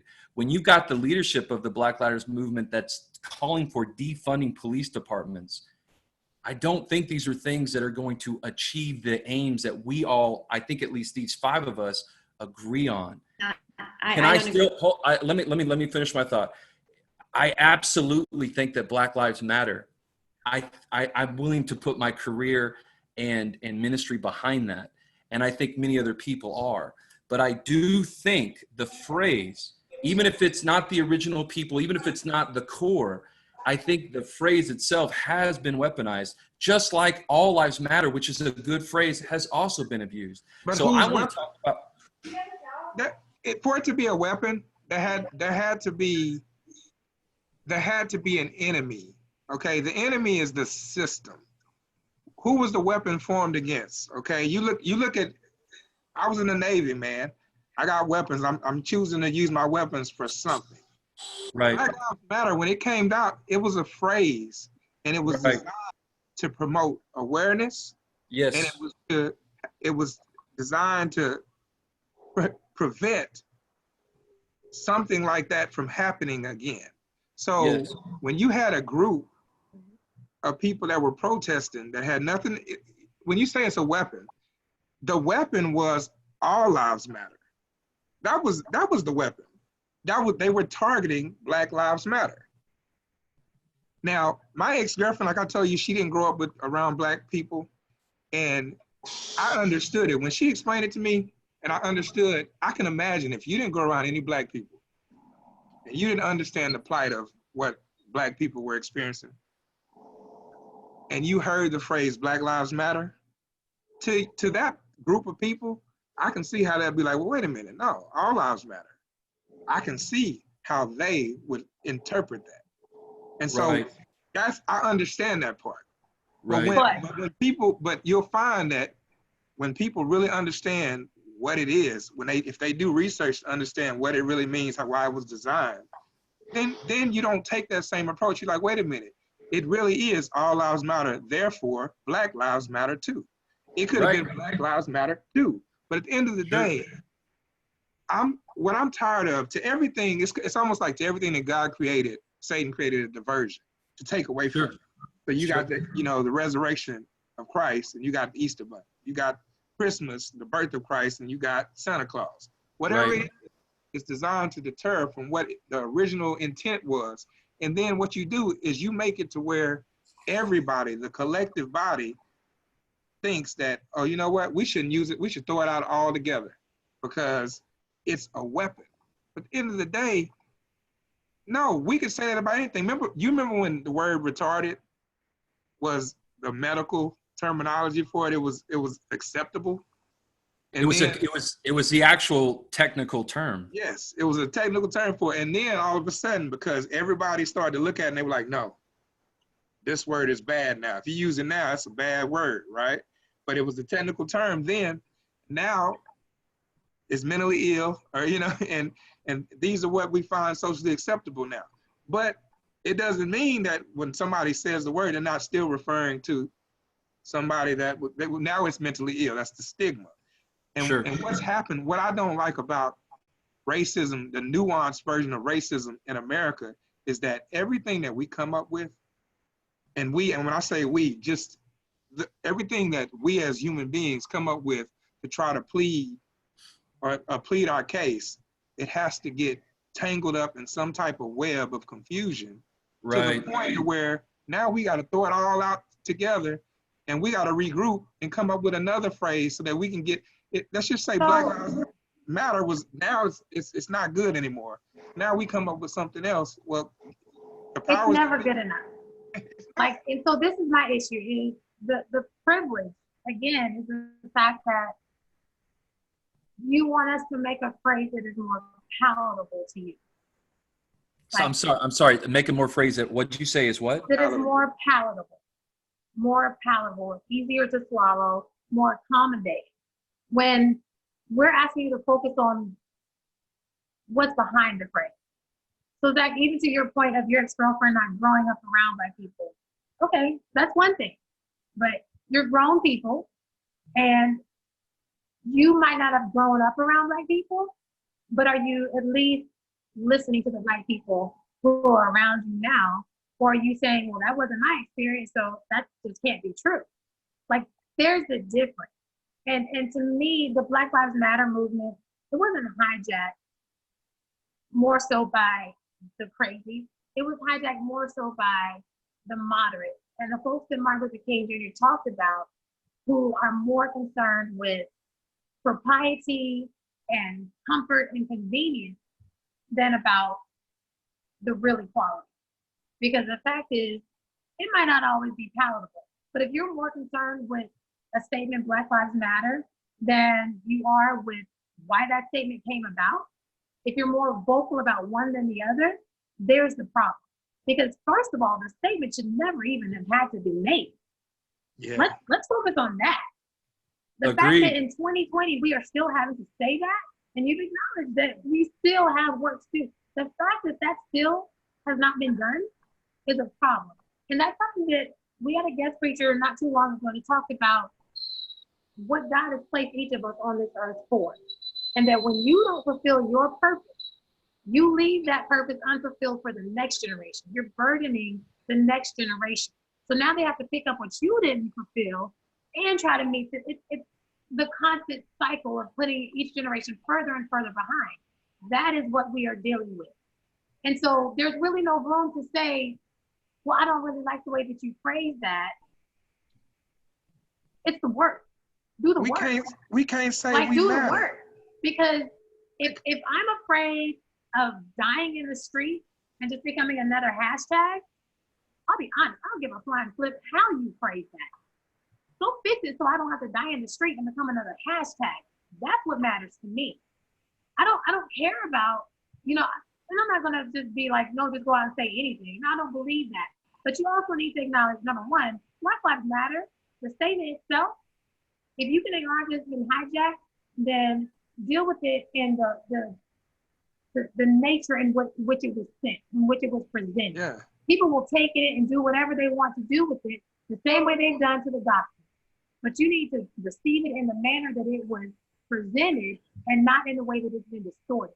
And if you can't do that, then there's a bigger question as to why it can't be received in the manner that it was intended, and why it is being so much received in all of the distortion. When we're supposed to take the founding father statement of freedom and justice for all in the way that it was intended, and not in the way that it was distorted. Because let's be clear, when that was said, we were 3/5 of a human. Oh yeah. So if we are supposed to receive that in the manner and the nature and the intent, and not in the application, we're asking you to do the same thing. Life, liberty, and pursuit of property. It Like was supposed to be property. I'm not saying that there aren't people who haven't hijacked it. I'm not saying that there aren't ignorant Black people out here acting a plum fool. I'm not saying that. See, I'm also not saying that I'm going to support that. When you talk about the looting and the rioting, I'm not going to be out here trying to do all that stuff. And I guarantee if it was ever one of my children, I'd snatch him up the same way a mother did with her son, and she got in trouble. So, but I feel that is my thing, because one thing we've always learned is right is wrong, right is right, and sin is sin, no matter whose skin is sin. It doesn't matter the color. Right is right and wrong is wrong. But we do not get that same respect. That is all we are asking for, is that reciprocity. And until that is received, you can't keep asking Black people to make a statement more palatable and appeasing because you found it slightly offensive the way somebody else used it. Yeah, but I don't care how somebody else used it. People are dying. How offensive is that? But the leadership right now is equating a lot of things. There's a support, and Who's and the leadership? Hold on, real quick. No. If you're going to talk about the leadership and continue talking about who is the leadership of Black Lives Matter. Tell you what, you could do it right now if you want to. Google Black Lives Matters and talk about. I know. I'm asking you. I'm just saying. Who is the leadership? Because let's be clear. My line sister is on CNN almost every day. My fraternity brother I went to school with is on CNN almost every day. Angela Rye, I know all these people. Like, this is nothing new to me. So I've been marching. So those people. What people? Who? That's what I'm asking. The ones you just said, the people that you said you know. I'm going to ask specific questions because you said you know them. Do those people support defunding the police? They support basically revamping this entire system. Do they support defunding the police? Hold on, before we, Craig, do you understand what defunding the police means? That part. Yes, I do. Yes, so what does it mean to you? Yeah. What?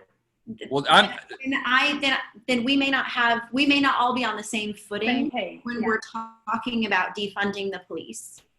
Okay, well, I think Zach and I have talked about this. What I think should happen. No, but when then maybe I don't concerning because Candace has just said that she knows all of these people. So maybe what I think defunding the police and what's being said on a message board or what's being said on CNN or what's being advocated, not by Black people alone, by the way. This is actually where some people on the far right actually quite agree with people on the far left. So this has been around a while. So what do you mean? I think what you're seeing is the extreme based on years, generations of asking for fixing the system. So what they're talking about is dismantling a system of folks who were, quite honestly, originally created to be slave catchers. And that has not changed through generations. There's a group, so it's about dismantling this system that was never created to protect everybody. So real quick, you think, I'm sorry, Zach, go ahead. I don't know if y'all know that there's a group called CALIA. Okay, they're the ones who accredits a police department. Less than 5% of the nation is accredited through this agency. This agency is designed to make sure that police departments are operating the way they're supposed to. Everything from the way they administer evidence, the way they book people, and it really protects the police chief. I don't understand why, as a system, and you talk about revamping the system, that's something that can easily be done if you just have checks and balances to make sure that police departments are being operated the way they're supposed to. But it costs money for them to accredit, to pay these agencies. So a lot of people, they have to show that they can balance the book before they can ever even, actually run properly. And that's something that you can do. But by that admission alone, if 95% of the police departments don't have that type of checks and balances, that lets you right now that people are running rampant doing whatever they want to do. But even beyond that, like in Minnesota, the state has sued the police department for human rights violations. And even the governor has come out and said it's not because she's anti-police, but it's because the police unions have such a stronghold that you cannot prosecute guilty police officers. That is a broken system that needs to be dismantled. You have this 72-year-old white man who was pushed by a police officer until his head was bleeding. And the response to them speaking out against the police officer who did that was 57 police officers walking off. Yes. To another occupation, they're still working.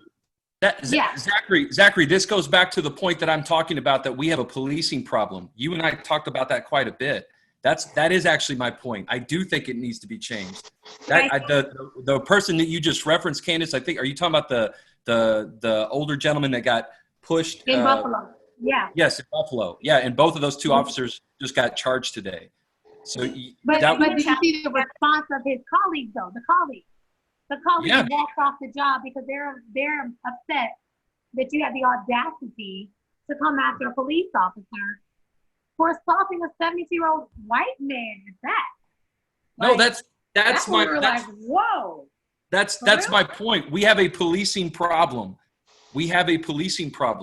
And if we want to attribute it to racist cops, it's fine. But we have a larger problem, and it has to do with the militarization of police. That is very true. But you also need to acknowledge the race part within that. I do. Because again, it is that mindset. The only thing worse than an end is an end lover. That is the mindset. Even back in the civil rights, it was stated. I mean, they have cops on video saying these things. That is the mindset. So yes, you are going to be given a certain level that Black people in general don't get. But the minute you speak out, Craig, if you're at a rally with me, you're just as guilty as I am. Actually, worse. Yeah, because you're standing up for me, and you are basically disavowing your race, and you're a traitor. There may be some people that think that way, but I'd be willing to bet that there's just as many people that don't think that way. There's a system in place. That's what I'm talking about, Craig. It's made up of people. A system is made up of people. It's not some robot that has a program. No, I hear you. I hear you, but you are talking about the present day as in this person, this person, this person, this person. You are not acknowledging the historical passing. What did we talk about? The generations, the things that are passed down. And when it's not dealt with, it is accumulated. That is the system. I do recognize. So, if you want to talk about people, then okay, it started with Thomas Jefferson. Mm-hmm. Does that help to start naming? Because that's the system.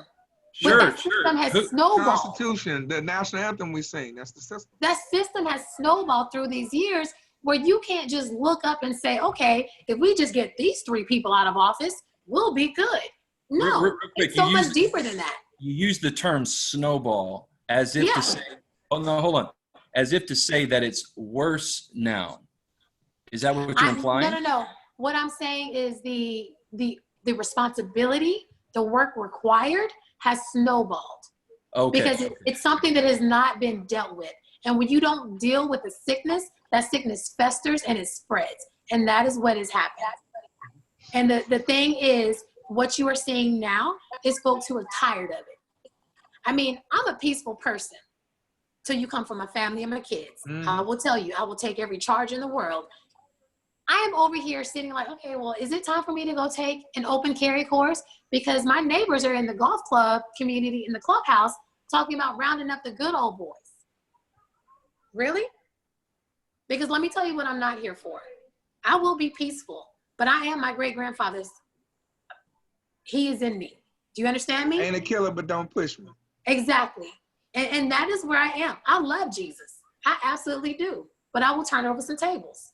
I'm not in that mode. When my child was 3 years old the first time this little white girl came up to him in Costco to tell him his skin was ugly. And when I was done with her, the Costco employee came to get her because she knew. I told her, I'm not your mama, but I will beat you like she should have. Don't come for me and my children. Don't do it. And that's what I'm saying is we are tired. and everybody wants to talk about the appropriate way to reflect how tired we are. Like, don't do it this way. Don't kneel. Don't do this. There's no way that's going to be palatable for everybody. But what really needs to be the focus is not on how we're protesting, but on why are we still having to protest. Focus on that, because then you have to look inward. Then you have to look at the community, and you have to start talking about, okay, because to Tabitha's point, we've been talking. We've been marching. We've been crying. We've been praying. Quite honestly, we've been forgiving. Let's be very real. And aside Super from that, forgiving. you look at And Craig. it means nothing until a white person speaks up for us. And I've had it time and time again, even on business calls. I can say one thing, but until my white colleague says it, now all of a sudden it's the greatest idea since, light bulbs. And it's like, but I just said the exact same thing. These are the things we deal with on a regular basis. But for somebody like Tabitha to say, I get it, I acknowledge it, and I'm gonna use it. That's what I'm saying. Don't take it as shame. No, you got a superpower, girl. You better put your cape on, and you are Superwoman now. Use your superpower. That is the responsibility that, quite honestly, your forefathers left on your shoulders. Yep. That's it. Because of the sins that they have committed and refused generation after generation to address, they've left it onto you. So instead of being mad at Black people for protesting, be mad at your forefathers for not handling the drama when it was there. Let me tell you where it shows up. Okay, for me, if you ask people when was the first time they experienced racism for themselves and hear their story, man, I was in elementary school at Etheridge, and y'all that went to North Garland, I won't tell you who the teacher is, but I had a teacher that asked me to stay behind after school to help me clean her room. I told her I needed to go. My friends were leaving. I had to walk home. She coerced me to stay, to help her clean up the room. She said, I'll give you a soda. So I'm like, I really need to go. And, I'm young, so I can't really speak up for myself, How old are you, Zach, at this point? I had to be it was in the 5th grade. Okay. So, I was young, but I was older young, I guess you would say. And so, Right. So she said, I could clean up her classroom and she'd give me a soda. So I ended up staying. She went to the teacher's lounge. We didn't get soda in elementary, so that was, okay, I'll get a soda out of it, whatever. So she asked me what I wanted. I told her I wanted a Sprite. She comes back with a Coke, Diet Coke, opens it up, drinks it. There's this number to spit back in my drink. Hands me the drink. And now at this point, I'm looking at her confused, right? Look, I'm like, what just happened? And she looks at me and she says, what, you can't drink after me? And I'll never forget how I felt when she did that, because I'm like, I can't interpret or discern what she meant by what that was, right? But all I know was a moment where I was by myself with her and I felt like I couldn't tell nobody, and it was, and this is somebody, one of our classmates, this is their mother, okay? So this is the type of thing that happens that you don't realize it kind of changes your life, and you don't know what it is. You can't, racism, that type of thing you can't prove, right? It's nuanced, it's embedded, it's something in the ideology, and it's a moment in time that I can't take back, and now I'm trying to process it. Well, I ended up saying something about it later on in life, and my mom, she's like, I wish you would have told me. And come to find out, this person was absolutely discriminating to my older brother. So this is somebody who, so I think you asked the question earlier, you said, should we, for racists, if we know that they're racist, should we try to get them fired from their job? Is this something, and I talked about several experiences that I've had personally where I've actually allowed people to, I'll tell you several circumstances of that, but that I've basically advocated them because I want them to take money off their table. They had kids, mouths to feed. One of them was in the Navy and one of them was on my current job now. And both those situations, I advocated, and then I realized at some point that me advocating for them and the measures in place that were to try to correct that behavior, it didn't work. And new people got hired and it happened to them. And then in some cases, they moved into other positions of leadership. And now What does that mean? That's kind of like the whole neck on your knee, your knee on your neck, and that system that's designed to oppress and keep people at a place where they don't even, I could have resolved it at the lowest level possible, but I didn't. And so those 3 instances, I didn't speak up. And now we have something that lingers. And then you found these type of people, you found them in Congress. You found them in the police department. And now they become the people that are running the system. Because yes, the system is built of people, powerful people, wealthy people, people that have the privilege to be able to afford private school. So people that have the privilege to be able, they were a doctor. So now they have the resources and the funds to send their kids to private school, to help them walk in their footsteps. And the system is already designed to keep these people in their family in the same positions. So when you start seeing them come up, you start seeing you start seeing these dynasties, the same names that you're seeing in these offices, their sons and then their grandsons, and it just perpetuates. It's a system designed to. And when I lived in Valdosta, there was a family, one family named the Langdales. They owned everything.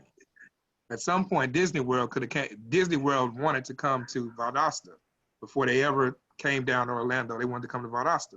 Well, these people, they kept them from coming there. Why? Because all the money just comes right back. It's the same way with the way the society is run now. It's just a perpetual state, just designed to feed itself. And racism, and you see it, the racism, the bigotry just continues on and on and on and on and on. And at some point, somewhere down the lines, I'm carrying all these emotions from when this happened and when that happened and when this happened and that happened. And then now, not only am I carrying it from when it happened, and I'm trying to, at the same token, okay, I just got over that. I just got over that. And now I'm going to get this, I'm going to work, because I got to, my thing is, okay, I need to work 2, 3, 4, and 5 times harder to get myself out of the muck and mire. And then what happens is, along the way, I'll tell somebody what I'm going through. I'll tell somebody that doesn't look like me what I'm going through. And then what do? They tell me, nah, that really ain't it. It's really something else. Or they tell me, okay, well, this is You're what playing the race card. Or you're a victim. Yeah, the race card, as if anybody wanted to say, oh yeah, I'm black. I want to play the race card, but I'm black. The race card don't work. You know what? You got majority rule. The majority, like we know, are white people built on a system that is designed, that was built on the backs of black people on stolen land from Native Americans. You got this system that is there, but I got to carry everything that I have, everything that I've been through, I got to carry. And then when I see somebody else go through it, I hear people form narratives about what that situation actually was. Well, that person, they did such and such. Oh, well, wait till everything comes out. Well, they did so-and-so. So that means by default, they're already criminals. So they deserved whatever injustice they got to them at that present moment. And it's kind of like, it's disheartening. So some of these people, and it ain't right. You're right. Evil ain't right. It ain't right for me to go. I have to channel my blood pressure. I have to channel the things that I'm going through and get to a place where I can woosah, regroup, so that I'm not one of the ones going down there to go break something. Because benefit of me is I got a good job, and some of the stuff right now, we want to go to present day, you got people just wanting to vent anyway. We had COVID-19 going on. Yes. You got stuff going on. And so I think do. Huh? Need everybody to understand, we still do. Please be careful and cautious, everybody. Thank you. Yeah, we still do. But we're going to be okay. And but it's just, I just think if people really listen, they become empathetic, they understand what it is that and it's hard for you. Everybody goes through things, but when it's different when you really can't tell anybody. You really have to suppress and hold how you feel, because people don't care. They just don't. They don't care. Like, boy, you better pick yourself up by the bootstrap. It feels like the same thing. And we know that we've gotten better in terms of policy because we don't have slavery. We don't have, you know, the Jim Crow. We don't have some of those things. But what's happened now is we have the same types of battles that we're going through. And the cell phone is helping us out a lot.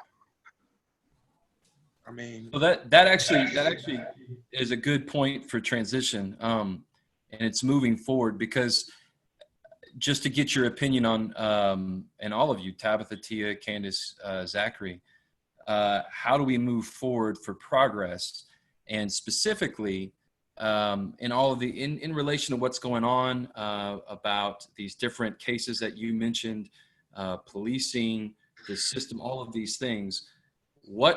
It's a two-part question, really. What do we need to do to move forward? And secondly, what part do facts, statistics, these things, these objective things that you and I can look at together, what part do they play as we move forward? Anybody want to speak to that?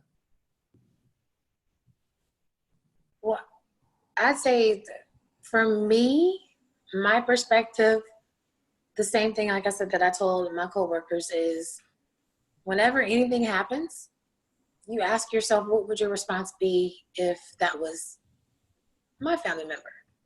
So right.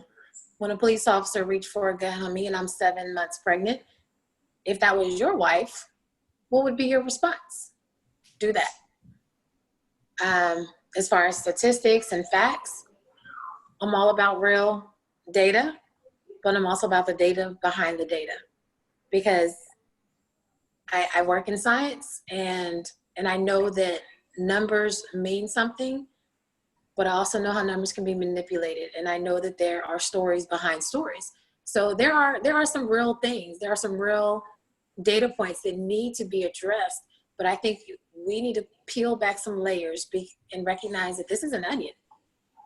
It's an onion. There's so many layers behind anything that we are to discuss. I mean, it's almost to the point of just being obscenely mind-boggling, because there's so much. There's so much. But the biggest step is taking that step. And I think this is one of the ways, the conversation, the open, honest, uncomfortable conversation that we have, and we walk away in love, but we walk away with a purpose.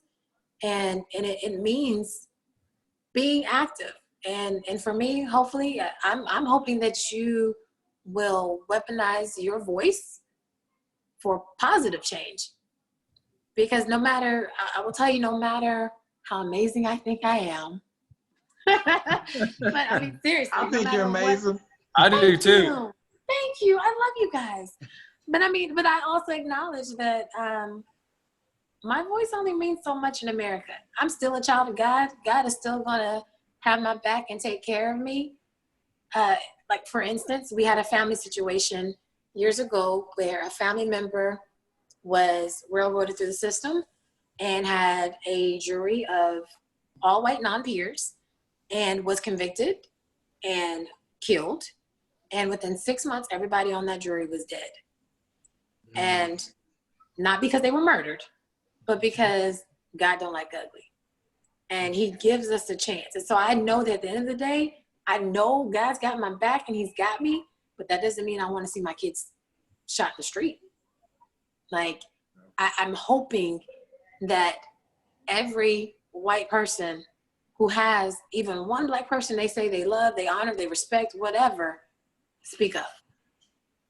Speak up. Even if you think your voice, if you really don't believe that you have this privilege that we keep saying that exists, speak up and be vocal and say the change. Don't ask us what changes we want to see. You know, if you were in the situation, what would you want to do? It's not new. It didn't just sneak up on us. This stuff has been here.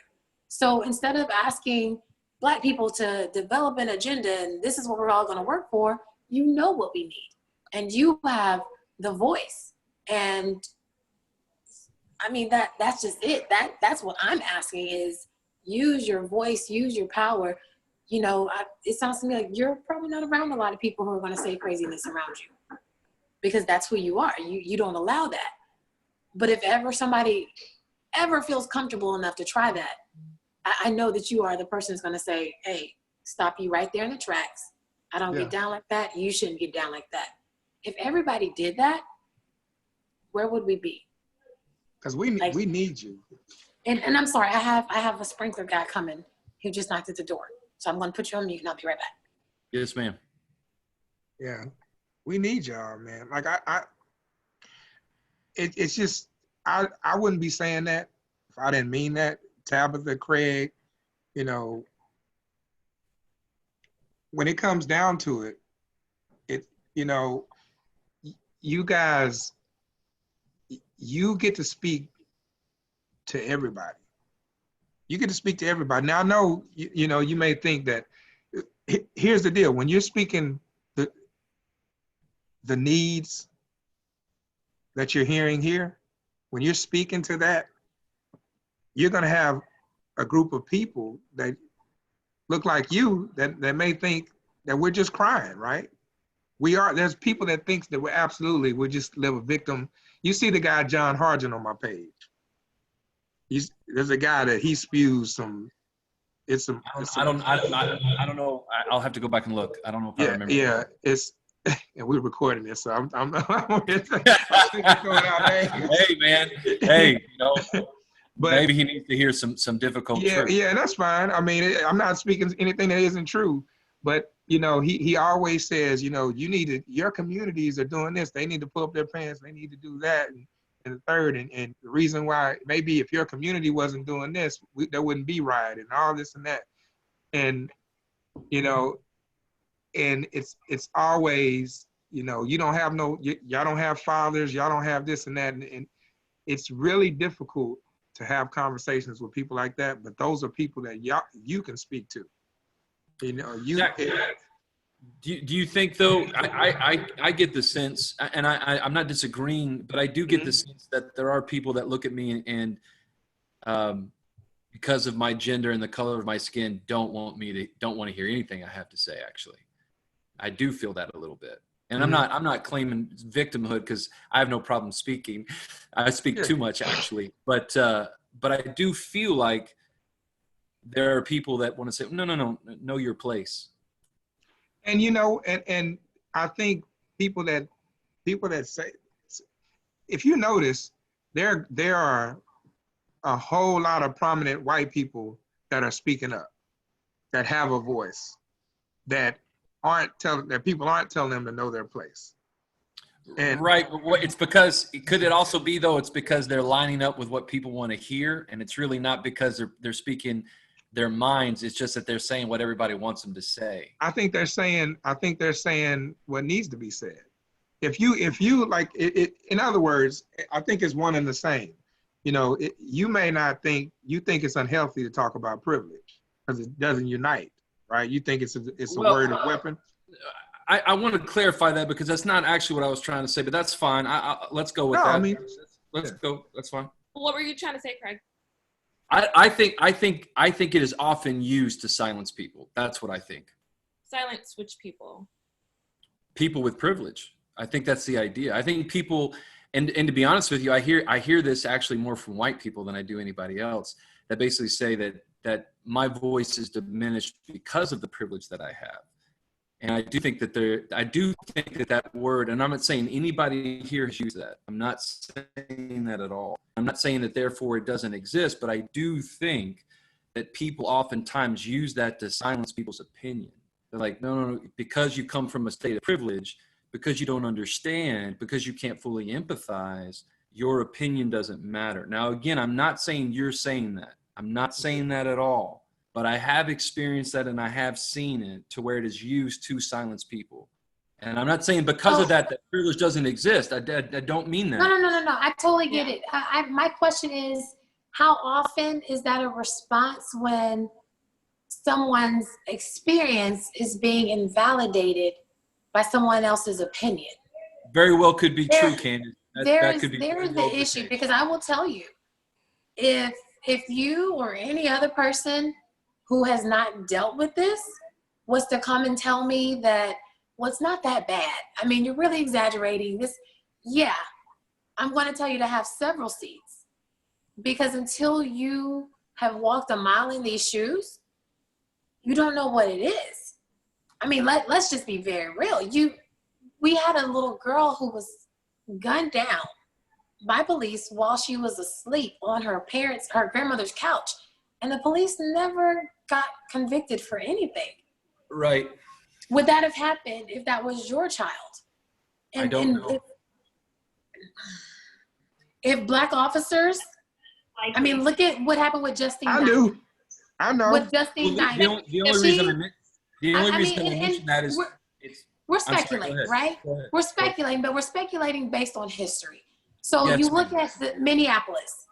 That's the same place where a black officer who was approached by a running white woman in a dark alley and shot her, immediately was arrested, quickly convicted, serving time. But can I ask a question though? Uh-huh. If officer, and I don't know, I think I pronounced it wrong. Is it Chauvin? Is that his? It don't matter. We know who you're talking about. Okay. Can I? Because that's a great. That's the murder ex-cop. Yeah. That's responsible for the death of George Floyd. That's what I'm talking about. Mm-hmm. If he, and I know it's an if, but this is important to me because it'll help me understand where you're coming from. If he gets convicted of second or third degree murder, right now he's being charged with second degree murder, but it could go to third. Either way, if he gets charged, he's going to be going to jail. Well, it started as third, and then they upgraded to second because I know, but they're afraid that they can't prove intent to convict on first. Yeah, all I was saying though is that the way it works in Minnesota, he can't actually be convicted for either one. Yeah. But yes, that doesn't matter. I by the way, for whatever it's worth, I think he's appropriately charged. I think it is second degree murder based on the Minnesota Penal Code. I think he fits the parameters exactly. So he was fired and charged, I think, I would say, if it's okay, relatively quickly. No. He was not. Yeah, it happened in 24 hours, no, Candace. No, when they would not go arrest him, his fellow officers refused to go arrest him. Right. Talk about that part. Okay, let me be real specific about the firing and being charged. That's what I'm talking about. Firing and being charged. That's what I'm talking about. Well, firing is all based on it's based on not so much. Well, forget that. Forget that. Let's just talk about being charged. Let's just talk about being charged. If he goes to court and he's convicted of second degree murder, he's going to be spending probably 30 years in jail, right? So when we bring up that black police officer that shot that white woman, and I believe he's serving 12 years. I think that's correct. I think it was a 12-year sentence. So, and we have that. That's a data point, right? We have that. If this officer that murdered George Floyd, if he gets 30 years in prison, isn't that a data point that's worthy of our attention? Yeah, I mean, I don't think it's so much that I think with the publicity here, I think they have to get this right. Oh, you know what I'm saying? I mean, that doesn't discount it when it is right. You can't call for justice and then when there is justice say, well, that's only because they had to. No, I'm not saying that. I'm saying, justice needs to have, it's not a victory. It's not like all of a sudden we made a victory because we got we got justice. You know what I'm saying? But it is a data point. It is worth saying. It is a data point. It is a data point. But it's important. It is a data point, right? It is right. Why did I bring that up, Tabitha? Why did I bring that up? Because trying to say that this black police officer and this white police officer got appropriate justice, right, for what they've done. Okay? Isn't that important? It is a data point, right? There are hundreds of other data points that we have that say it is not always equal, right? It is not equal. It has not historically been equal. You have one data point that shows maybe there is some equality in this one thing, right? But it does not address the systemic problem that exists. But this is a little bit of my issue, is that, and it's been implied a few times in our conversation that we have not progressed, that we have not, that the system hasn't. We're not okay. Look, if I stick a knife in you and pull it out halfway, the knife is still in you. You pulled it out halfway. This is not a this ain't a let's go run to the finish line. We progress. No, but I didn't say that. But Zachary, I didn't say that. I didn't say that.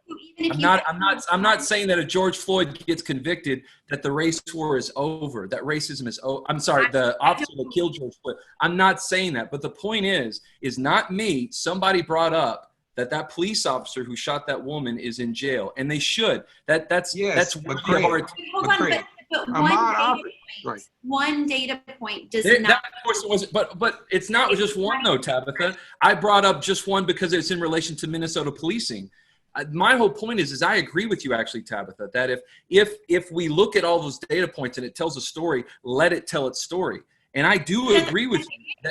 That's part of what we're protesting. That's part of what systemic racism is. That's part of what everybody is saying has to change, is that there are so many data points that say it's right. But beyond that, you don't have these convictions that you have them because we know about it. Ahmaud Arbery, for months, these people had already killed him, and now it's starting to come out of the video that the dude called him a nigger after he killed him. Right. So before, the whole narrative was something totally different. We had a situation where the guy was in a neighborhood and he went into the house, he did this, and we're hearing all this stuff about Ahmaud Arbery. Come to find out, he was hit by the truck already. Right. And he continued to run, and they gunned him down. And then they got to go home for months. And the only reason that there was justice, or there may be justice, is because the dummy released his own video amongst his friends and thought it was going to exonerate his buddies that had just killed this man. And the only reason we're talking about Chauvin right now is because the whole world was able to witness what happened. Right. But these things go unaccounted for. So we want to talk about them being data points. It's because we have awareness of it. I mean, they admitted that they expedited the investigation of Chauvin. This was the fastest they've ever done it. Why? Because of what you're seeing going on in the news right now. Right. But I guess I'm trying to get to this question of how do we know that there's been any progress? How do we know that there's been any steps in the right direction, even if it's 3 steps? When police are afraid to act like this, when 57 cops don't walk off of the job because 2 of their fellow members were appropriately fired, like, that's when we know that there's progress. But right now, as long as I feel empowered and protected to do whatever the heck I want to do, and that's what this is, because history shows us that you can do it and you're going to get away with it, and you're still going to keep your pension and retirement. All this fun stuff is still going to be fine because everyone's going to support you because #Blue Lives Matter. Who can tell me what happens every time a cop kills a black man? What happens? What's the protocol from a police department when the outrage happens? The guy goes on administrative leave, right? Paid vacation. Paid administrative leave. Zach, that's also what happens when, and see, I can't even say what I'm about to say because I know how it's going to be interpreted. I know how it's going to be interpreted. I'm not discounting anything that you have said. But this is why I think we have a policing problem. Do we have racist police officers? Yes. But we have a policing problem because do you know what happens when they kill a white person that's unarmed? They get put on administrative leave. And most of the time, they don't get fired either. Almost every year, 650 white people are killed by police officers. 650. But proportionately, I get it. No. Hold on. No. You're totally making sense. Because the white brother that was gunned down was it a hotel? Like, he was in the hallway and they gunned him down. Like, they gunned the young man down for nothing. He was on all fours. Yeah. Yes. Yeah. For nothing. Please, thank you, mommy. And let's be clear, there was collective outrage about him as well. So it wasn't, no one stood up and said, he doesn't matter. we still fought. We still came up and said something, because to your point, there is a policing issue. Absolutely. But if we are to completely ignore the fact that there's not only a policing issue, but there is a systemic racism, not only in the police system, but in the fabric of this country. It is in the education system. It's not just the police. Yes. Hey, Tia, what you just said it was in the education system? Yeah, no, that Explain what you mean by that, please. meaning that because of there are certain communities, urban areas, where it is mostly minorities. It is mostly African American. It is mostly made up of families who are lower income. Their schools are not of highest quality. Preschools are not of highest quality. If you have preschools that are not of highest quality, imagine you're raising humans that are going to be adults. So, Right. yeah, but this all happens, and you get into school, you go to a school that's closest to where you live. You're not giving the opportunity to have better education. So then, and then also usually in those communities, crime is higher. Usually in those communities, sorry. I think you're saying a lot of correct things. I'm just wondering what you all think, how much the economics has to do with it as well. It seems to me that, it's also an economic issue to where. That's what I'm talking about with Martin Luther King. That's when he was killed. Is because he finally reached out and was able to get to grasp the attention of poor white people to say, we're all in the same boat, dude. They're turning us against each other, and you're voting against your own interests. But if we all come together, imagine what we can do. That's when he was killed. Let's be very clear. So yes, it is still an economic thing, but they're using the greatest tool of all time, and that is still racism. It's the greatest tool, and it will always work as long as people are ignorant enough to fall for the bait. And to that point, Candace, do you think it's fair to say that there are people that also use racism as a means to power? As a what? As a means to power. As a means to power? What you mean? You can't have racism without power. So there. No. Let me. I'm talking about from the other direction. Do you think I'm talking about from the other direction? Do you think that there's people that are using these rallying cries, that are using for fame and fortune and sure. And yeah. Sure. But I think there is a very important distinction that you have to realize, that you cannot have racism without power. Right? Well, I totally disagree with that point. So if you're talking about reversal of it and the Black community using something, right? The Black community doesn't have the power. That's the point of racism. Yeah. But I think what Craig is talking about is like what we call project pimps in the community. Like people who basically pimp their own community and their own community sufferings for money, for accolades, for recognition. Can I mention one example? Is that what you're saying? Yes. Can I mention one example? Yeah. So like, what are your opinions? Well, actually, I won't get into an example. Let me just probe it, because. No, please. I want to hear what you. Oh, no. I'm going to. I want to respect what Tabitha just said. I understand what you mean as a larger form of a systematic racism and power. I don't disagree with that. But a base level, just racism, looking at somebody that's different than you as inferior, that is a sin of man. That's not a white sin or a black sin. That's a sin. No, yeah. It manifests itself in this country because 70% of the people in this country are white. And so that manifests itself in power in a white structure. I have no problem. Let's be clear. It's not just this country, and it's not. Oh yeah. When you're talking about racism, but we all live here, so I'm talking about. I get it, but if you're really going to talk about racism, to Tabitha's point, you have to talk about, in order to be racist, there is a position of power that you have to have. I'm sorry. I completely you can be disagree. prejudiced. Racism is defined as one race being superior to another. Right. Blacks, you can be prejudiced. We don't have the infrastructure. me being prejudiced Exactly. against you is not going to change your rate.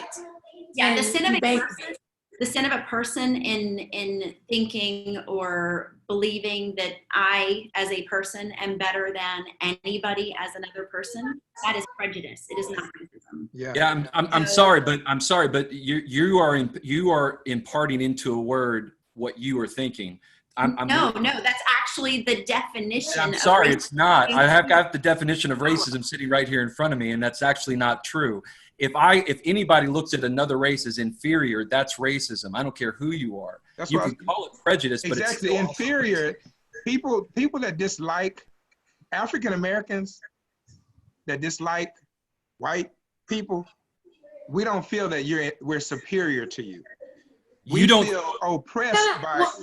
But I'm not gonna say that there aren't some black people, because you have black you do. nationalists. You do have some black nationalists who are crazy wackadoos, and they truly believe. Right. But they don't represent the. They don't represent again. They don't represent the status quo. They don't have the power, and they are they are not a group that can enact real change that's going to affect you. Racism, because of they're seen as outliers who are wackadoos.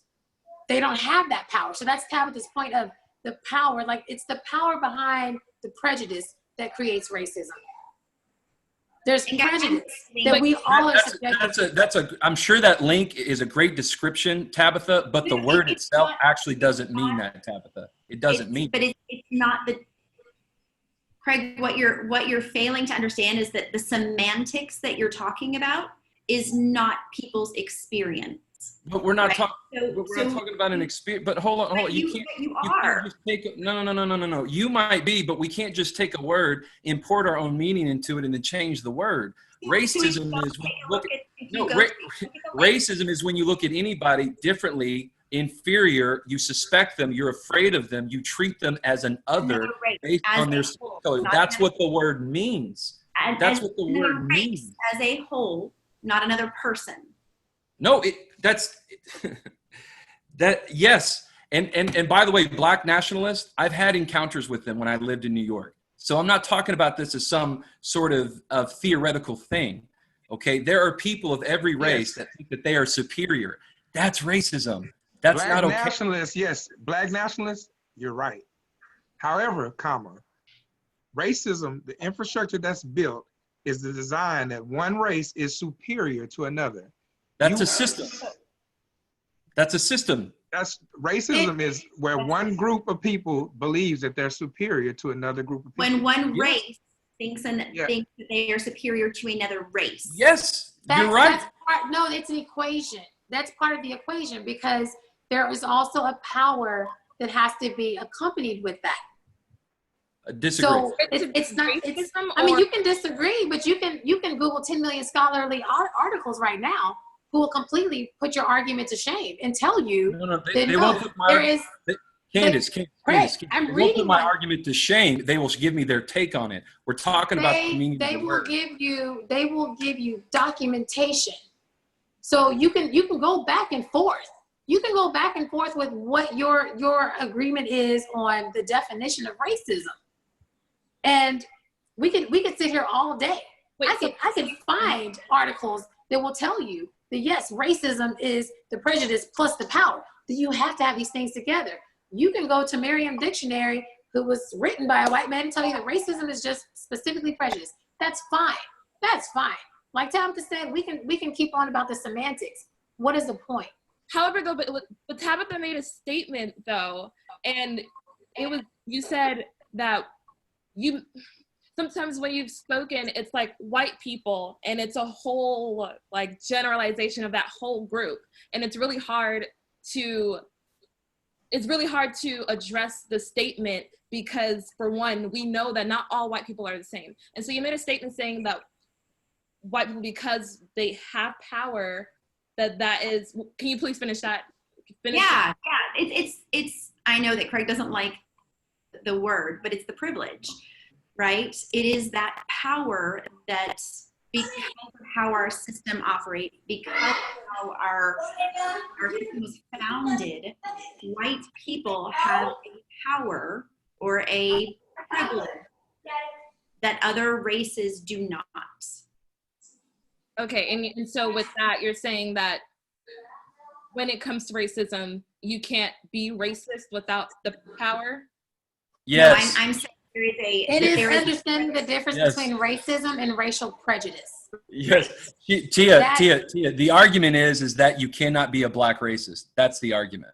Because that's what I got from that. That's what and it's demonstrably false and it's ridiculous. No, and I agree because then Zach said that black people cannot, like, that black people we don't have the power, we wouldn't look at you guys as superior, so therefore. Yeah, it's in other words, and what you find is, and it's very common, when you have a system that's designed to where you have, and you can take it not even in terms of power, you could say majority versus minority. Okay, the minority can't look at the majority who has everything that we've ever received was the result, was what was given to us in this country. We were the ones that had to obey the law of the lands. We were the ones, our ancestors, the premise of what this country was built upon was the fact that this is what you were less than 3/5 of a person. So you weren't in a position to believe you were superior to another. We've never, that's what she's saying regarding the power. You're not in a position to believe that you're superior to anything. Everything you own was the result of something that was given to you at some point when laws and policy that may have been true. That may have been true. Well, and before anybody else says what they think I mean, I believe that anybody can discriminate. I believe that anybody can have prejudice. I do not think that somebody can be racist without having power. All right, we'll move on. It's a difference of semantics. You are importing meaning into the word, and that's fine. But I think that's the point, that when we as white people take a step back and listen to the majority of Black amplified voices, if we start listening to that a little bit better, we would hear that this idea, right, that you don't necessarily believe may actually be the case. Well, let's be real clear about something. Let's be real clear about something. When 70% of a country is of one race, they definitely have a power that the minority doesn't. I've never said otherwise. And if we want to talk about that one race's racism is more powerful or more dangerous because they are in the majority, I have no problem admitting that either. But changing the definition of the word is crazy, because racism. There's no changing of the definition. Oh, but there is, Candace. Racism. No, you have to look at the full definition. That there's action. There's the ability to invoke action that is attached to racism, that is not attached to prejudice. You're attaching that. I'm not attaching that. That's not correct.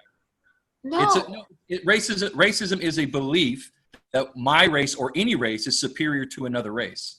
That's what it means. But there's a second part of that. It is an equation. It may be for you, but that's not what the word means. No, it's not. It's not. I mean, I challenge you when we're done with all of this. I don't want to get hung up. I really don't want to get hung up on this word. I'm just saying it's not just a word. It's not just a word. It is something, and it's not just, I wish we could stop saying, it's not just America. It's every place that has ever been colonized. So it doesn't even matter if you are the majority. I mean, let's be clear. White South Africans were the minority, and they still terrorized Africans. Still. Nelson Mandela served time, serious time, in a prison where he was in a country where he was the majority. I didn't say it was. But you said in a country where 70% of the people are white, then they're going to have the. Yeah, I get that, but it's not just about the numbers. It's not just about the numbers. It's about the history of colonization, yes. And every place that has been colonized is dealing with the same exact that we are talking about. So whether you are here in America Are you in Brazil? Or you are in South Africa? Although in South Africa, I will tell you, they are taking their power back and people don't like it. Whatever. But it is a deal that has been dealt with everywhere where there has been colonization. And yes, to I talk don't about disagree that, with anything but you're I'm saying, saying, Candace. but to talk about that, that's when you have to look at racism, the equation of racism. It's not just one simple thing. It is, again, an onion. And I'm not saying that you can't have people of color who are not trifling and horrible and evil and prejudiced, and they hate you and will bust hell wide open because they hate you because of your color. I'm not saying that. Yes, hell will be full of people from plenty of races, But because this will always be a divider. But I am saying that there is an equation here where there's a difference between racism and prejudice. And that difference is the action. That difference is the ability to create that action. And you only have the ability to create that action when you're in a position of power. Otherwise, you're just a prejudiced bigot. That's it. So anytime a minority group has ever killed somebody of the majority group, that was not racism. That was a prejudice killing. So really quickly, the last article. No. It's a serious question, Candace. It was a serious question. So the last article that I just posted, that I love, like the end of it, right? If we're all working to try to educate ourselves, we should all be looking at articles, reading things, finding out as much information as we can. And I love that last little paragraph of the Atlantic one that I just gave you guys says, racist is a tough little word. We hide behind it. Republicans hide behind it, blah, blah, blah, blah, blah. Basically, the gist of it is that it can change. The word has changed and it can change. That it's going to be, it has to evolve, right? Racist doesn't mean what it meant 50 years ago. Racist today means something different than it did 50 years ago. And sticking to the semantics, Craig, of a word that has changed based on the times that we are in now, then you're failing to see the point. well, no, because my point was just also saying that we can't just say Black people can't be racist, right? Because there's I don't believe that to be true. okay. I don't believe that Black people can be racist. I believe that Black people can be prejudiced, and I do believe that Black people can be discriminating, but I do not believe that they can be racist inherently because of the system. So See, I think you. Well, can we take Black out of that equation? Yes. People in positions of non-power. That's it. You cannot, if you don't have the power to really make that change, to really impact somebody's life, that is the definition. It doesn't matter what race you are. If the tables were completely turned, if this was Wakanda, whatever, then yes, the tables, the roles are reversed. But it's like people get so caught up into saying, like Black people are using that as a cop-out to go and be prejudiced without any type of. T and I are not saying that. T and I are not saying I that. would go off of what Tabitha's statement was. That's when race was brought into it. I never brought race into racism until she made that statement. That's all I was. But you're not acknowledging the foundation of her statement. It just happens to be Black people in this equation. That's what it is. Mm-hmm. Because again, if we're talking about colonialism, 9 times out of 10, wherever you go, the people in positions of power are white people. It just is what it is. Like, that's just it. Yeah, so that's like saying if you are in China and everybody in positions of power is Chinese and they do something against you, then guess who is racist? It's not you. Unless I think that they're lesser because of their race, then I'm a racist. If you were in China and you don't have the power, you could go over there and you could say whatever you wanted to say. But you have no power. Okay. You have no power. Let me say this. Okay, because I know, Craig, you have one definition of racism, right? I have definitions of racism too. I'm not being funny. I'm gonna read this. No. We've jumped past the major point that Candace was asking me about, and I regret it, because I actually do want to talk about prejudice being used as bait. And notice I use the word prejudice because I don't want to get into the semantics of racism again. And I do think there are people that are profiting on this concept. And I do think there are people within the Black community, white community, Hispanic community that are talking about racism, but they're only doing it as a means to power. They actually don't want to solve the problem at all.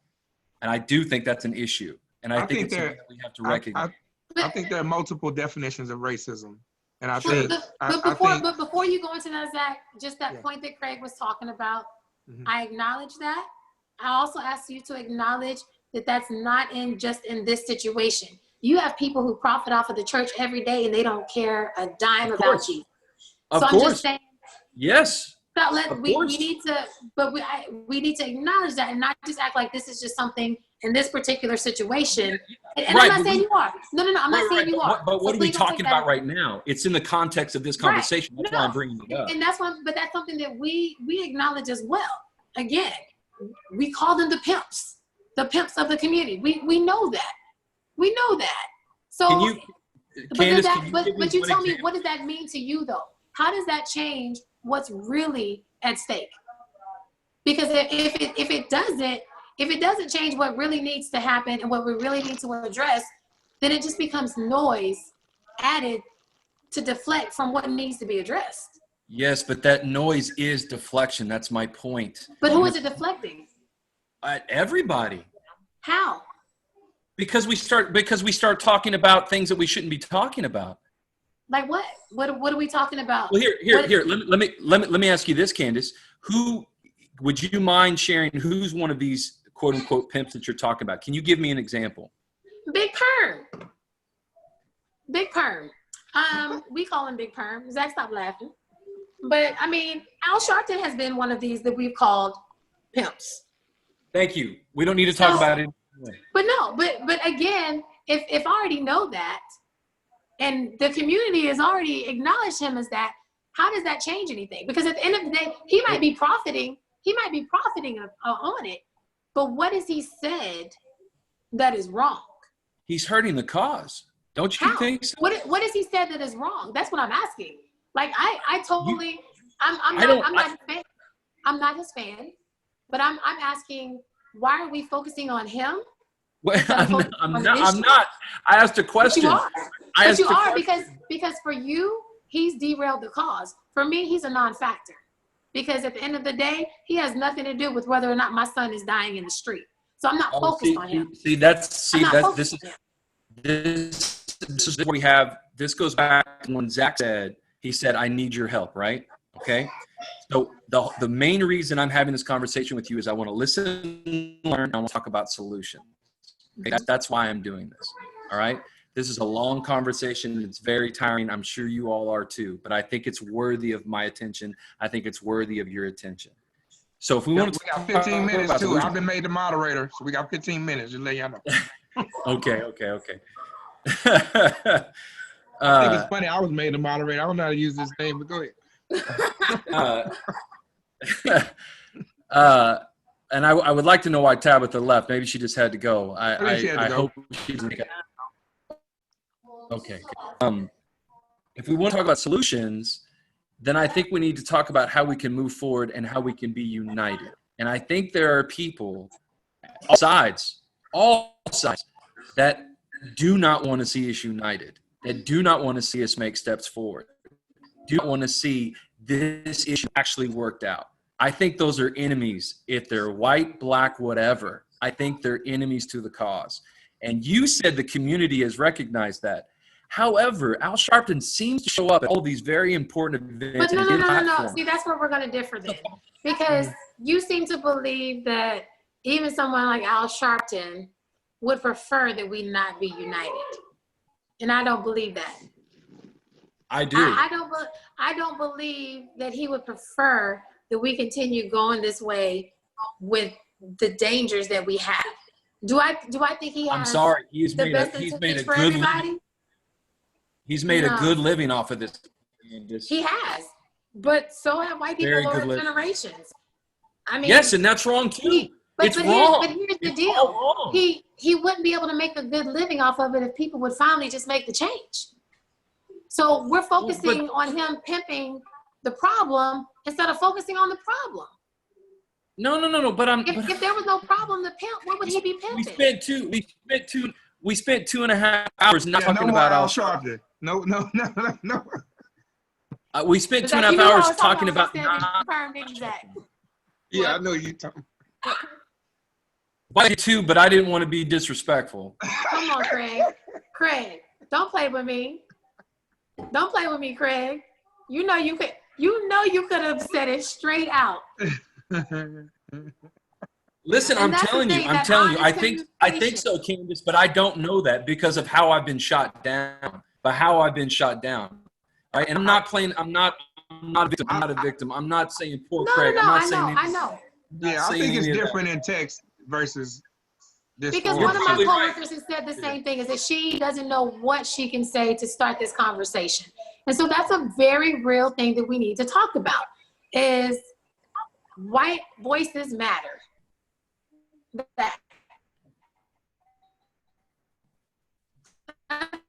White voices matter.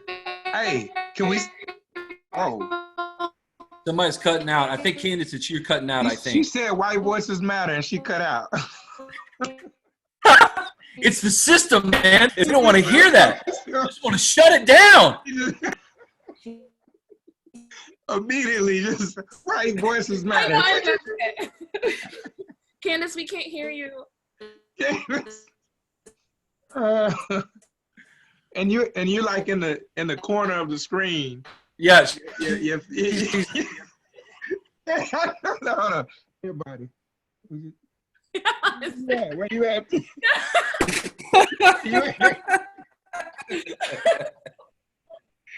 Oh yeah. Hey, Zach. While we're waiting on that, here's my point about the Al Sharpton. Yeah. And here's why I think it's worthy of our conversation and worthy of our attention. Okay. I don't think it's universally accepted within the Black community that he's a pimping racism. I think people look to him as a leader, and I think that's a problem. Yeah, well, and I think, okay, I think what happened is there was a time when Al, I think, like you said, people exploit. I'm listening. Okay. No, you're not. You're walking away, and all I see is your bed. I don't want to see your bed. I didn't get this fireside chat to see your bed. I'm right here. I'll just mess with you. Here's the deal. I know exactly the perception about Al and people calling him a leader or whatever. And personally, for me, Al he's more so kind of like a tool at this point, because everywhere he goes, it brings about attention. Yeah. Call it. And so, and attention leads to awareness. It's no different than some of the tactics that Trump does. If we're gonna talk about Al, we're not gonna sit here and talk about Trump not pimping. Yeah, but one's been around for 3 years. The other one's been around for 3 decades, Zach. Hold on. Trump been around longer than 3 years. You talking not about with the attention that we're talking about right now. Not with the attention of race. That's not true. I think Al delivered a good speech at the memorial. I'm sorry, man. I can't listen to Al Sharpton. I can listen to almost anybody else. I can't listen to him. You can listen to Rush Limbaugh? Not very much. Okay. Good. No. Hey. I don't really listen. Hey. Him sitting down with Breakfast Club, good or bad? Him what? Him sitting down with the Breakfast Club, is that good or bad? That's good. Heck yeah, it's good. It's awesome. Sure. Yeah. That's what happened. I don't care. Hey, him being invited to the Breakfast Club, good or bad? Whoa, that's interesting that you say it that way, but people say it was the other way around. Yeah, okay. I'm just saying. Who said it was the other way around? I'm just saying. So Who said that?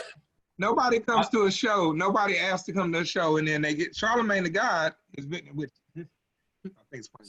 Say the last part again. Charlemagne the God has had just about everybody on this show. People coming in, chiming in. No doubt about it. Yeah. Hey, but real quick. One doesn't excuse the other. Trump's sticking his foot in his mouth. Al Sharpton pimping racism, all bad. It's yeah, bad. no, all bad. Bad. I'm not, yeah. But my point, here's why I brought it up. Here's why I brought it up. Okay, I don't give a rip about Al Sharpton. Mm-hmm.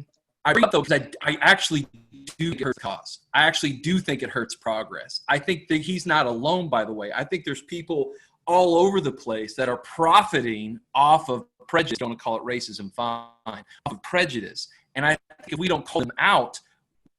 They make enemies. Al Sharpton makes enemies. He doesn't make friends. He doesn't build bridges. He burns them.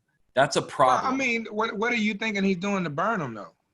By what? I mean, what is he saying to burn them? Do you think his rhetoric is one of peace? Do you think his rhetoric is one of bridge building? Do you think that he treats but I don't think Latin Jewish white Americans the same? But see, I mean, you say that bridge building. Al Sharpton is an advocate for my community, which is, and I get that. My community is not being advocated for. So anybody that's coming in and saying, you know what, I want to try to do things that are going to cater to your group, when you have a whole group of people that are not catering at all. So in contrast, you support a president that caters to. He doesn't cater to me, Zach. He doesn't? He caters to people. No. Zach, man, I really didn't want this to turn into Trump, and I know Candace, if we even bring it up, she's gonna have okay, let's change the narrative then. Well, Tia had something to say. Tia had something to say. Questions. What is, since we're talking about it, what is Al Sharpton's view? If you could sum it up, what is he pushing? What's his agenda? Every single thing is about race. And he has had a history of very charged racial language against other people, Jews, whites, other races. I don't think he is about building bridges. I don't think he actually wants unity. I think he's made a career out of having a bullhorn, metaphorically and literally, and he's called in. Okay, you can't bring up Al Sharpton and talk about all the things that you're saying right now and not bring up Trump. Everything you can say is just apply. Bring it up. I mean, you can just change that. Here's the difference, Zach. Here's the difference. One's an elected official, so he's accountable to voters. There's one thing. All right. Secondly, I actually think that the rhetoric is bad on both. Which is worse. If he's an elected official, he's supposed to be bridging the gap. That's worse. I know Al Sharpton was brought up though because before this we were talking about, remember, with Black people, racism, can't be racist, all that stuff, and then Candace brought up that we do have people in our community who we call the project pimps, or which new to me. Now I know, but. And so, I don't know. But that's why, though, Craig's talking about Al Sharpton, because it was brought up in that sense. But I feel like if we do get into the whole Trump, and I feel like we may get away, though, from what we're originally talking about. I think. Can I say? Go ahead. No, please. No, you're fine. I'm just saying I have about 5 minutes, and I think we need to continue this discussion because I've enjoyed the discussion. It's just, you know, but yeah, go ahead. No, what were you gonna say? So Trump is very difficult for me, okay, because of his divisive language, because of a lot of things, and this is where it gets really tough for me, okay, really tough, because I don't care about Trump at all. I didn't vote for him. He was the guy I didn't want to win the nomination. But to me, I hope that communicates to you, Zach, how bad I think the alternatives are, that I'm willing to put up that baggage because I think the policies are good for all of us, not in a white racist system, but for all people. And I think to two things that I think are very important, okay? Two. One, the prosperity, when we talk about wages, when we talk about employment among all people, but especially minority groups. Two, the crime reform bill is huge. You had thousands of black people that were going to be in jail for years that are not going to be in jail for years anymore. That's a big deal, man. Obama, Bush, Clinton, none of them did it. They all wanted to do it. None of them did it. So people can talk about him being a racist. People can talk, and maybe he is. Whatever. I care There's about no what's maybe. actually happening. That's where we disagree. Maybe he is not acceptable to me. But it's just I not need acceptable. proof, Zach. I need proof that he's a racist. I know, but the maybe he is the problem. As the president, if you're elected president, at minimum, you should know that your president is not a racist. And I think that's a horrible standard to set, to say that we can that's not a deal breaker for us. That's a deal breaker. Well, let me be clear though, Zach. I don't think he's a racist. I know, but you can't tell me he's not.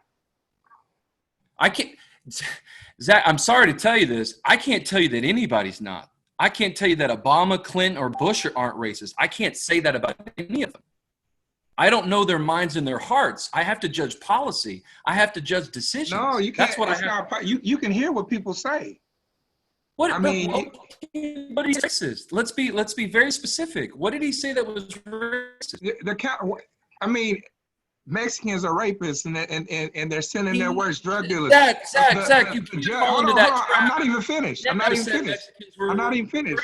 The stuff that he's done on his own housing project where he discriminated against African Americans. Things that he said about the judge that was trying one of his cases. Things he said about what did he say? He said countless things about people. Muslims aren't a race, Zach. No. It's that. Hold on. You're right. They're not a race. However, there is a race, predominant race, that are Muslims. So I'm not going to be the type to take one and not accept the other. I'm not going to. It doesn't matter how you look at it. What race is that? What race is that? Calling these countries shithole countries. It's not white. So I guess calling these countries shithole countries. Yes, that's why I'm at with you. Trump cares about his race. Trump believes his race is he refers to white supremacists as very fine people on both sides. He does not. Zach, you were following into trap. People That's on not both what sides. he said. They're very fine people. Both sides of what argument? Hold on. This is so important. Both sides of what argument? Who are we talking about? See, I'm not going to defend Trump. You're defending Trump.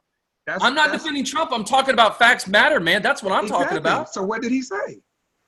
He didn't say that there's whites. He never said that. At a white those words never came out of his mouth. At a white supremacist event. But no. Go listen. Go watch. Man, this matters so much, Zach. This matters so much because this is part of the problem. Go listen to the 10-minute clip. We will have to pick this up, man. I hate to end it on this note, but I do have to go. It's not because of this conversation. Hey, Zach, can I say this? I hope you do this more. Tia, I hope you do. I hope at the end of the day, you know that we all know that we love and respect each other very much. Yes. And we all want a better world. Yeah. I think we can agree to that. We yes? can. Okay. We can. All right. Zachary, thank you very much. Love you. Hey, thank you. You my brother. From That's right. another mother. You got that right. Yeah. You my sister. From another mister, I get. Hey, we'll talk again. We'll kick again. Appreciate you all so much. I think either you have something to get the link. Just send it to me, please, so we can talk about how we want to post this. Okay? Okay, I can do that. All right, guys. All right. Much love. All right, love y'all. Later. Bye. Bye.